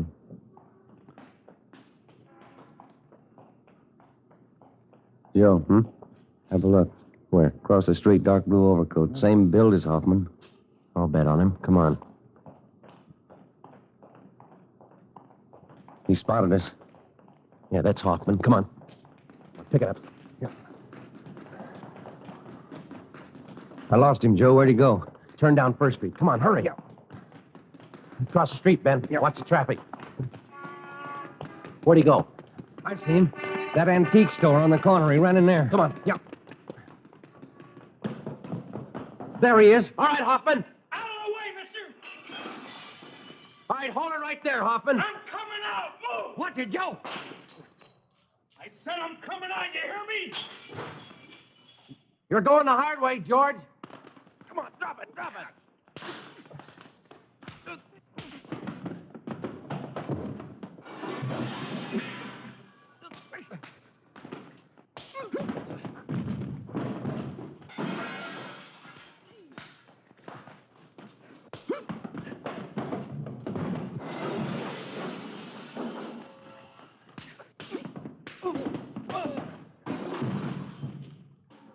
All right, Hoffman. All right, on your feet. Come on, get up. Now get your hands behind you. Sure. What good's it gonna do you? All right, mister, let's go. What good's it gonna do? I already proved it. I can break jail any time. I proved it twice. You're going right back in again. What's that prove?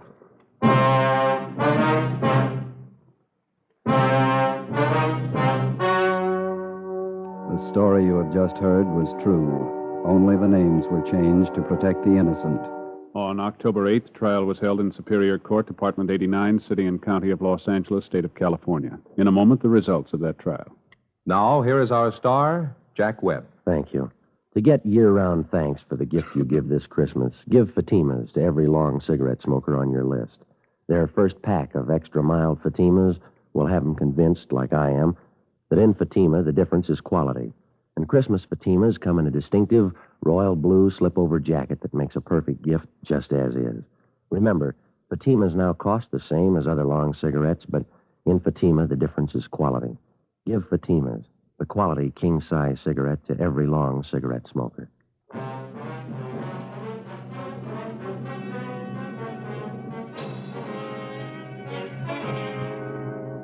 George R. Hoffman was tried and convicted on several counts of robbery and received a life sentence as a hardened criminal. After serving 10 months of his sentence, Hoffman attempted an escape and failed. A few weeks later, he took his own life in his prison cell by hanging.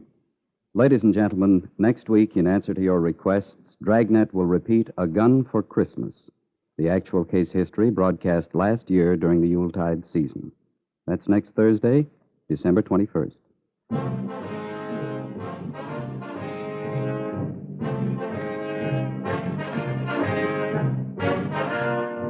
You have just heard Dragnet, a series of authentic cases from official files. Technical advice for Dragnet comes from the Office of Chief of Police W.H. Parker, Los Angeles Police Department.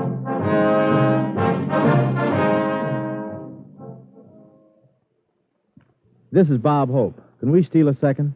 Chesterfield, Chesterfield always wins first place. That milder, mild tobacco never leaves an aftertaste. So open a pack, give 'em a smell. Then you'll smoke 'em. Don't forget to give Crosby for Christmas. I mean the Chesterfield Christmas carton with Bing as Papa Santa Claus. See you Tuesday.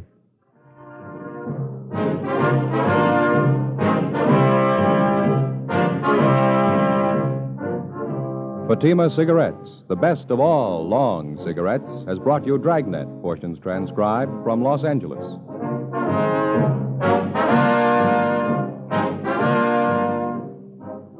We the People is next with more good times on NBC.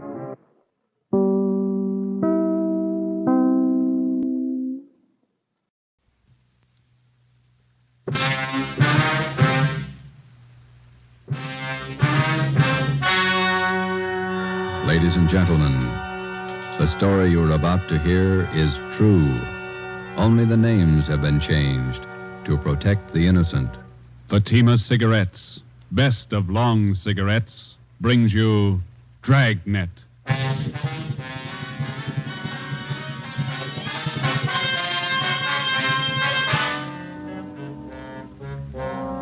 You're a detective sergeant. You're assigned to Juvenile Bureau. A rash of crimes has broken out in your city. Suspicion points to an organized gang of juveniles. Your job, stop them. If you want a long cigarette, smoke the best of long cigarettes. Smoke Fatima. It's the long cigarette that contains an essential ingredient of all the very popular cigarettes, Turkish tobacco. That's why you see the Turkish symbols on the attractive gold and yellow Fatima package. That's why Fatima has a much different, much better flavor and aroma than any other long cigarette. That's why Fatima doubles and redoubles its smokers. Yes, if you want a long cigarette, smoke the best of long cigarettes. Smoke Fatima. Dragnet, the documented drama of an actual crime. For the next 30 minutes, in cooperation with the Los Angeles Police Department, you will travel step by step on the side of the law through an actual case from official police files. From beginning to end, from crime to punishment, Dragnet is the story of your police force in action. It was Sunday, March 27th. It was windy in Los Angeles. We were working the night watch out of Georgia Street Juvenile Bureau. My partner's Ben Romero. The boss is Ed Backstrand, chief of detectives. My name's Friday. I was on the way up from the Juvenile Bureau, and it was 11:25 p.m. when I got to the receiving hospital, room 5, the treatment room. Everything happens on Sunday nights, huh, Joe? Yeah. How's the kid making out, Doc? One arm is cut up badly. Nothing fatal, though. How'd it happen? That's what I'd like to find out. Can I talk to him? If you want. Don't press him, though. He's had a bad shock. All right.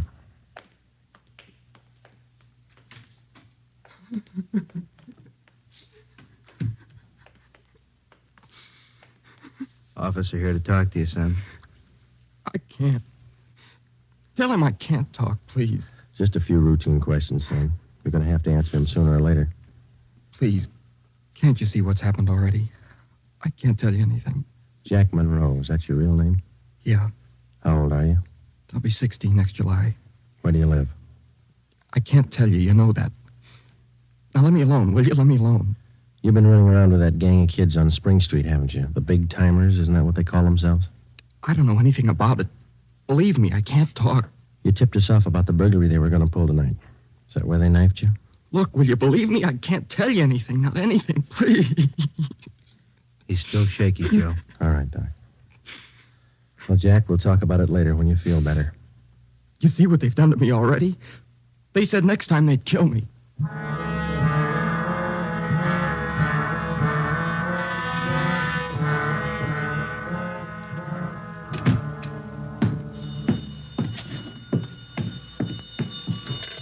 Juvenile Bureau, Friday. Yeah. Yeah, okay, Fred. Goodbye. How'd you make out, Joe? Not very good, Ben. Captain Bowling come in yet? You checked in while you were gone. Wants to see us. Okay. The kid tell you who knifed him? No, I scared him good. He wouldn't tell me a thing. You get a line on the boy's parents, Friday? I got a hold of his father. He's on his way in. How's the boy? Bad knife wounds. Nothing fatal. You know the boy? Not till this afternoon, Captain. He tipped us off about a burglary a gang of young kids were supposed to pull tonight. Did it go through? No, but 2 hours ago, this Monroe kid was found in a vacant lot down on Olympic, cut up pretty bad. The gang must have pegged him. How long is it going to take you to break that up? We're just starting to get a line on him, Bob. Must be nearly 100 in that gang. And every one of them working hard. Take a look at the pin map over here. This spot here, look at it. All the jobs pulled during the last month, huh? The last 5 weeks, up to date. Red tabs for burglary, must be more than 100. Robberies, green pens, count them, at least 50. There's 5 more orange ones I added for the weekend, auto thefts. You bet those kids are working hard. We got a lead on them. That's more than we had last week. You have to push it harder. Here's the big reason. This line of pins, brown and black. Purse snatchings. Purse snatching and rape, 26 of them in the past 5 weeks. They're pretty well concentrated in one area here. That's right. Now, what's the lead you're working on? Right there on the pin map, Captain. Huh? Well, these 2 blocks here, Bob, where Franco Alley intersects Spring Street. Well, what about it? Well, it's the only clear area for a dozen blocks around. There's not a colored pin on it, you see? Yeah. Now, all the rest of the pins, the robberies, burglaries, attacks, They all seem to branch out from this same spot right here in definite patterns. Franco Alley and Spring Street. You figure that's the focal point for the gang? Well, it's got all the marks. For instance? Oh, we've been checking that neighborhood for a week. We got it narrowed down to one place. Right on the corner of Franco and Spring. What is it? It's a soda fountain. It's pretty typical. Only it stays open all night, and it gets a pretty good play from kids. It's a regular hangout, Captain. Pretty tough youngsters. None of them over 18. Who runs the place? Guy named Eddie Ramsey, small-time con man. Had a run-in with him when we worked bunco detail. I remember the name. Smart mouth. Tried to give us trouble when we talked to some kids in there last night. He's got a place set up for him in the back of the store, kind of a club room. It sounds like a good lead. What are you doing about it? Well, just a minute. Captain Bowling. Yeah? Who? Yeah, we'll be right down. The Monroe kid, his father's downstairs, cursing every one of us. What's his problem? Can't understand how his boy got into trouble. Come on, Ben, let's tell him.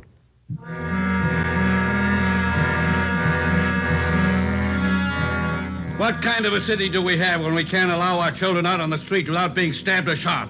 What's our great police force doing when this is going on? I'd like an answer if you got one. I demand an answer. We got an answer for you, Mr. Monroe. Will you sit down? My boy's lying in there in that hospital bed, cut to pieces. What did you do to prevent it? Tell me.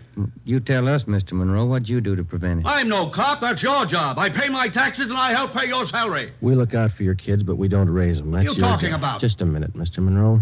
Answer me this. How old is your son, Jack? He's 16, I think. Why? You know what he does with his spare time? Where he spends his nights? Of course I do. He's at home. Some nights he goes to the library. Then you don't know much about your son, Mr. Monroe. For the past month, 4 nights out of 5, he's been hanging around with a gang down at a soda fountain on Spring Street. He's down there as late as 2 a.m. He says he goes to the library. How do I know? I'm a busy man. Did you know that your son is mixed up with that gang? He's not mixed up with a gang. A bunch of small-time thieves, but they're growing. They started with purse snatching, breaking in parked cars, burglarizing candy stores. You don't know what you're talking Wait a about. minute, please. And then they took up robbery, stealing cars, beating up girls, women, attacking them. You're crazy. Jack's not that kind. He's part of that gang, and right now we hold all of them responsible. My boy wouldn't do anything like that. He's a member of that gang, he told us. They're the ones that knifed him tonight. That's a lie. Jack's not mixed up with anything like that. You believe anything you want, Mr. Monroe. We're going to protect your boy as much as we can, but don't expect us to raise him for you. Now, you better take a free piece of advice. You keep your advice. Jack's not in this. You can't prove he is. We're not out to prove anything right now. But you catch up with that boy of yours. Keep him off the streets before it's too late. Are you threatening me? No, sir, advising you. Next time we might meet at the morgue.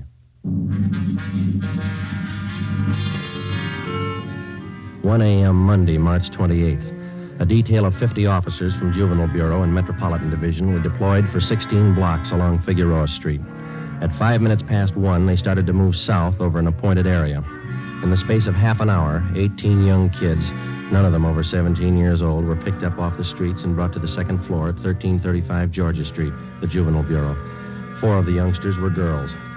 At 1:45 a.m., Ben and I checked the soda fountain on the corner of Franco Alley and Spring Street.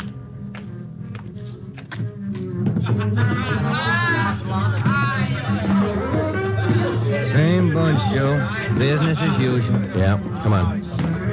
Hey, Teddy, the Bulls. They're back again. Same guys. Go back and tell Eddie. Hey, look, why do you guys have to keep tracking us, huh? You'd think we were crooks or something. You were here the last time we checked in, Teddy. You ever go home? Sure, when I'm tired. I ain't tired. What's the matter? That's your money on the table there? Sure, it's my money. You want to borrow a buck? $28. That's a lot of money for a boy your age. You keep pretty late hours, son. You have to go to school in the morning? Maybe. I can sit here, can't I? It's free country. I'm drinking coffee. You gonna make me on that? You've been drinking more than coffee. Where's your driver's license? Oh, every time the same thing. There. March 10th, 1933, 16 years old. Hey, they giving you trouble, Ted? Eddie's on his way out. What's your name? Jones. Clyde Jones. Huh, Ted? Sure. He's got money, too. Rich family.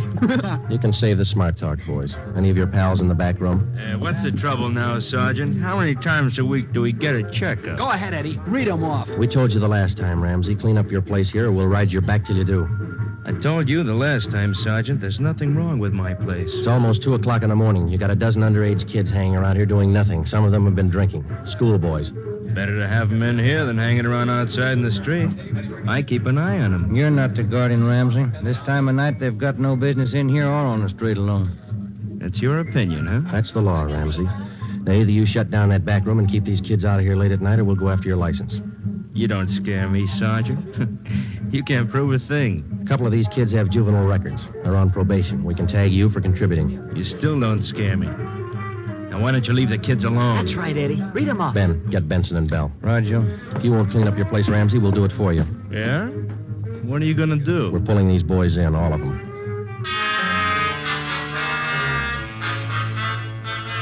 $2:25 a.m. Monday, March 28th. The Dragnet operation had netted 30 juveniles, 26 boys, 4 girls. 24 of the children were between the ages of 16 and 17.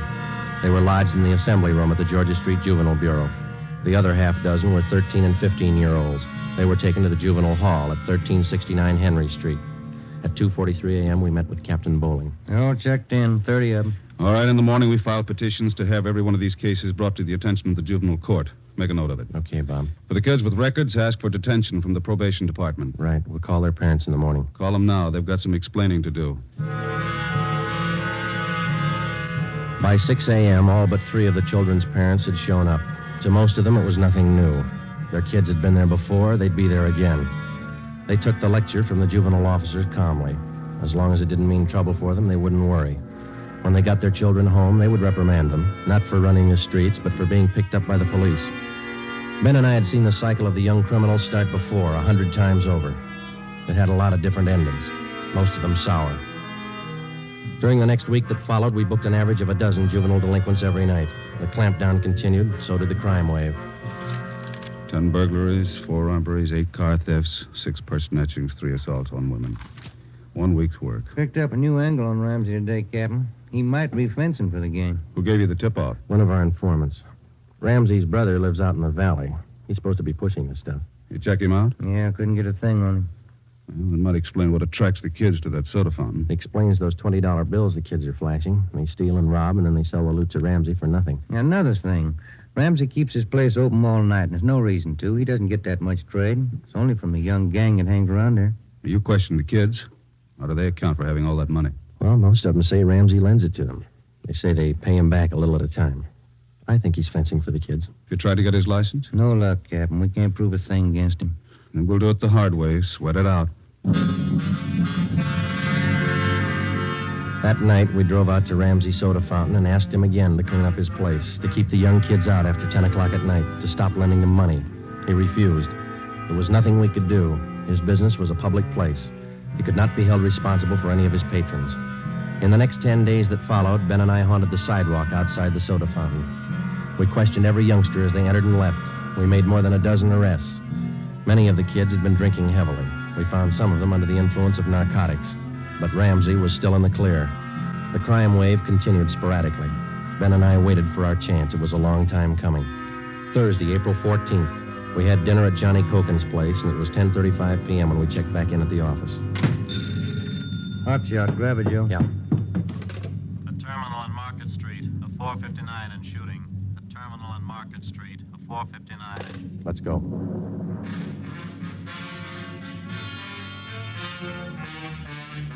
He was approximately 5 feet 4 inches tall, 125 pounds, brown hair, brown eyes, slight build, fair complexion. He was wearing blue jeans and a corduroy jacket.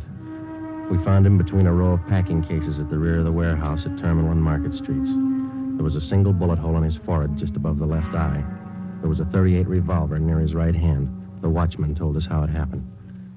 He broke in the back of the warehouse, Sergeant. He wanted to shoot it out with me. Here's his ID card. Fell out of his pocket. Teddy Cameron, age 15. Dear God. A kid. I didn't know, Sergeant. He didn't either. He thought he was grown up.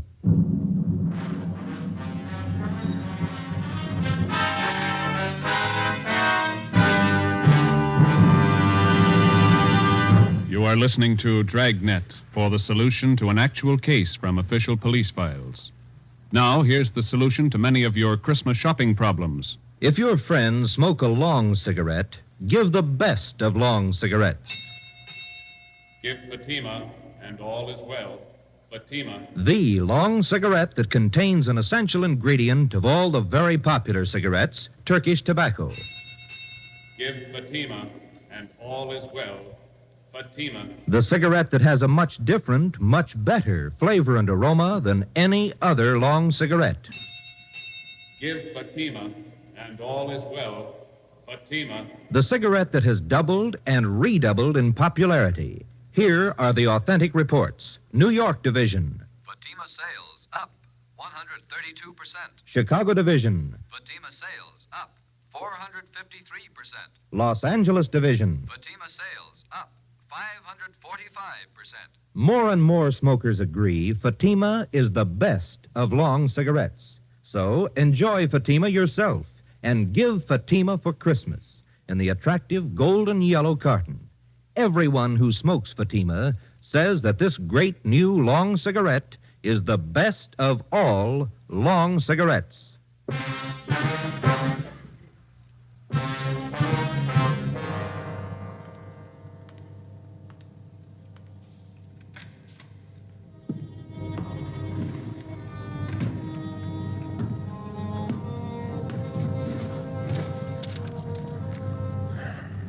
Los Angeles Police Department, Form 311, dead body report. Type, gunshot. DR number 437695. Victim, Theodore Cameron. Residence address, 960 Charter Street. Date and time of death, Thursday, April 14th, 10:35 p.m. Place, Terminal and Market Streets, South State Warehouse. Cause of death, gunshot. Motive or reason, attempted burglary. Time discovered, 10:40 p.m. Removed to County Morgue. Discovered by Carl Hyba, night watchman. Identified by Barbara Cameron, sister.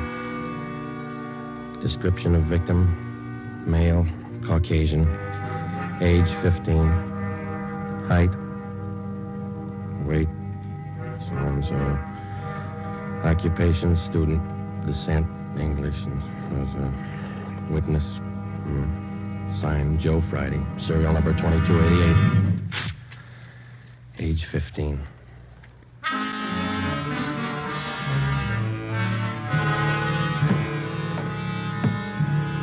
Ready, Joe?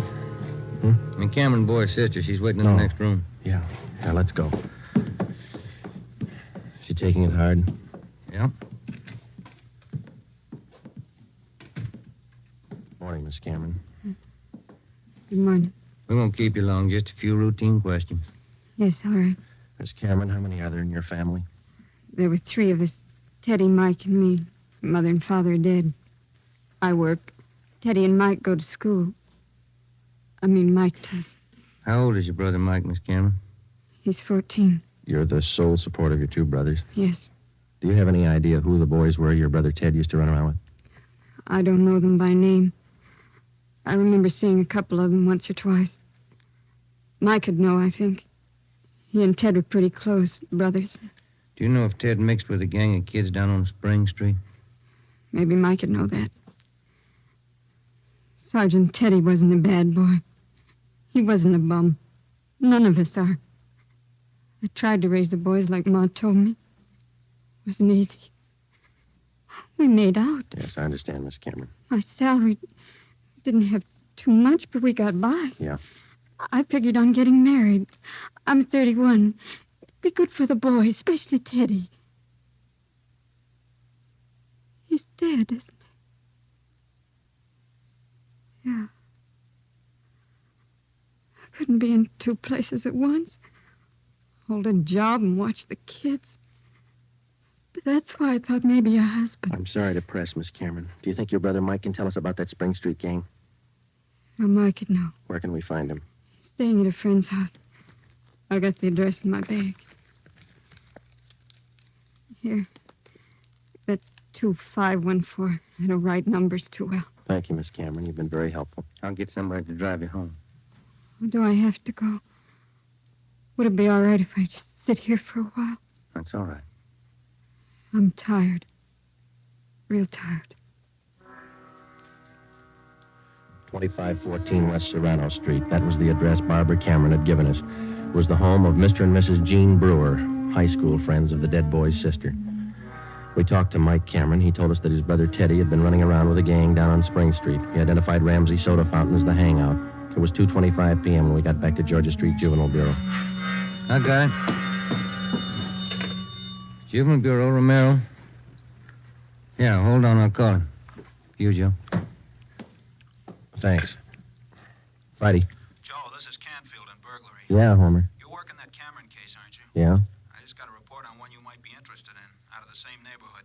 Distillery prowl. What do you got on it? Looks like a juvenile M.O. They got away with 7 cases of Scotch whiskey. Expensive stuff. Okay, we'll hop on it. Bubeck Warehouse, Crocker at 7th. Miss Elizabeth Rice was the auditor in charge at the Bubeck Warehouse. We located her on the mezzanine office row. It was her job to keep a running inventory on all incoming and outgoing liquor stock. She knew her job well. As you know, Sergeant Friday, each and every bottle of distilled spirits carries a United States Internal Revenue stamp. Yes, ma'am. Each stamp carries a serial number together with the name of the firm to whom the stamps are issued. Well, Miss Rice, in the stuff that's missing, the stamp on each bottle carries the case number. Is that right? That's right. Now, what did I tell you? Oh, yes, I have it right here. 7 cases of high-grade blended Scotch whiskey. Now, I have a bottle identical to those in the missing cases. Yes, I see. Now, if you'll just look here, Yes, ma'am. the number on this stamp here, 368-227-9956, followed by the firm name. Could you give us the numbers of the stolen cases? Now, I have them typed out for you right here. 7 cases, 12 bottles to the case, Canada Dry Incorporated, 4 of the red label and 3 of the black label, Johnny Walker. All right, thank you very much, Miss Rice. And you think that this might be a juvenile case, Sergeant? Yes, ma'am, we do. 7 cases, that's close to $600, isn't it? We've lost a great deal more than that, Sergeant. The insurance company makes up for the liquor loss. Yes, ma'am. Those youngsters, who makes up for them? Ben and I left the Bubeck Warehouse with a list of serial numbers of the 7 cases of stolen liquor. We headed back for the Juvenile Bureau. We figured that there was a strong possibility that the Spring Street gang was responsible for the warehouse liquor theft. How were they disposing of the stolen property? That was the key question we had to answer. Ben and I had a hunch and a tip from an informant that the young gang was operating under the guidance of a fence, a man or woman whose job it is to dispose of stolen property. The gang members were close to Ramsey at the soda fountain. Ramsey was the logical suspect. All right, now suppose they did steal the liquor. Suppose Ramsey's a fence. What's he done with the stuff? I don't think he's turned it this fast, if he's turned it at all. He wouldn't keep it at the soda fountain, no liquor license. And we've been around too much. He wouldn't keep it in his house. He lives in the rear of the fountain. It's too hot. Only leaves one other location that we know about. His brother's place in the valley. It was 5 minutes to 10 when we turned left off Ventura Boulevard onto Sepulveda. Ramsey's brother had a small farm about a mile and a half off the highway. It was a modest white frame house planted squarely in the center of an acre of ground. An unpaved driveway led off to the left of the house to the garage. Pull up here, huh? Yeah, okay. Yeah, it looks kind of quiet, no lights. Let's go.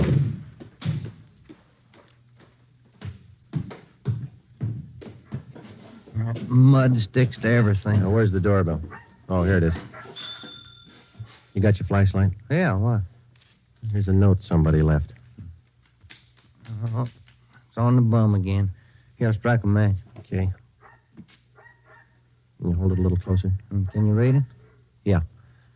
Harry, wife and I have gone to the drive-in theater.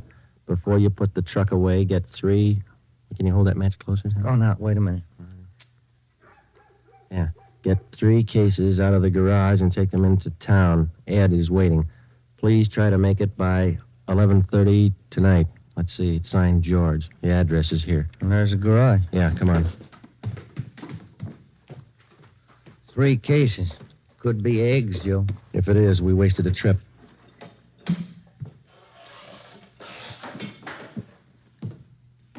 Oh, I'm out of matches, Joe. All right. Here, use mine. What was that? Checking. Come on. See anything? No. There goes the light. Just a minute. I'll strike another one. You can save your matches. We found it. We found 5 cases of Scotch whiskey on the floor of the garage. We checked the serial numbers against the warehouse list. They matched. We went back to the car and called communications. We had an immediate stakeout placed on George Ramsey's place, and then we headed back for the city. It was 11:20 p.m. when we got to the address we found on the note. Oh, it's about time, Harry. Hello, Ramsey. We can do without the music. What's your problem this time? You're almost out of scotch, Ramsey. Serial numbers check out, Joe. Sorry I can't offer you a drink. We're too old to drink here, aren't we, Ramsey? Where's your phone? You want to invite somebody? You can see we're out of booze. You got a phone? In the hall. Ben, call the office. Yeah. All right, what's it all about? We've been out to your brother's place. What happened to the other 2 cases? You drink them here? I gave it to the kids. What are you looking at me like that for, Sergeant? Anything wrong, Eddie? Party's over, kid.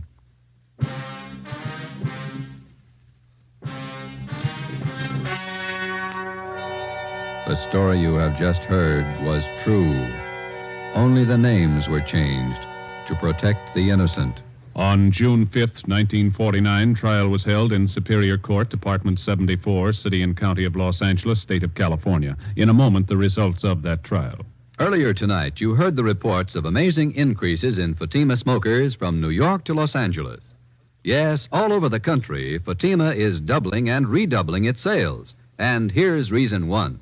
Fatima is the long cigarette that contains an essential ingredient of all the very popular cigarettes, Turkish tobacco. Reason 2. Fatima has a much different, much better flavor and aroma than any other long cigarette. Reason 3. To millions of smokers, the name Fatima has always stood for the best in cigarette quality. Smoke Fatima, the best of all long cigarettes.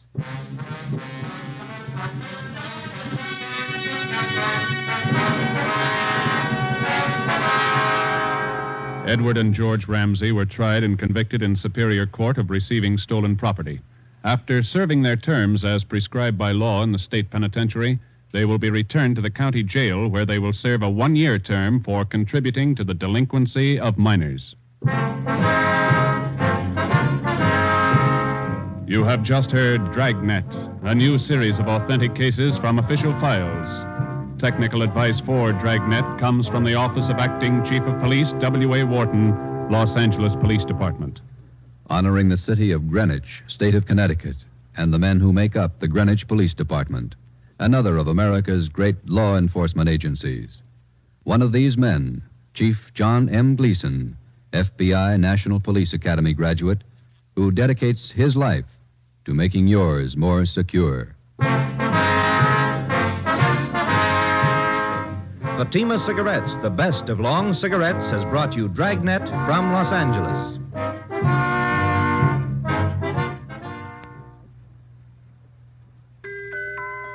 This Christmas, give the gift that makes every pipe smoker happy. A Christmas humidor of mellow Granger. Granger is made just for pipes by the tried and true Wellman method. Rough cut to smoke mild and cool, and humidor packed to stay ever fresh. Yes, make this Christmas a Merry Christmas for all the pipe smokers on your list. Give them each a Christmas humidor of mellow Granger. Listen to Dragnet next week and be sure to hear Morton Downey tonight on NBC.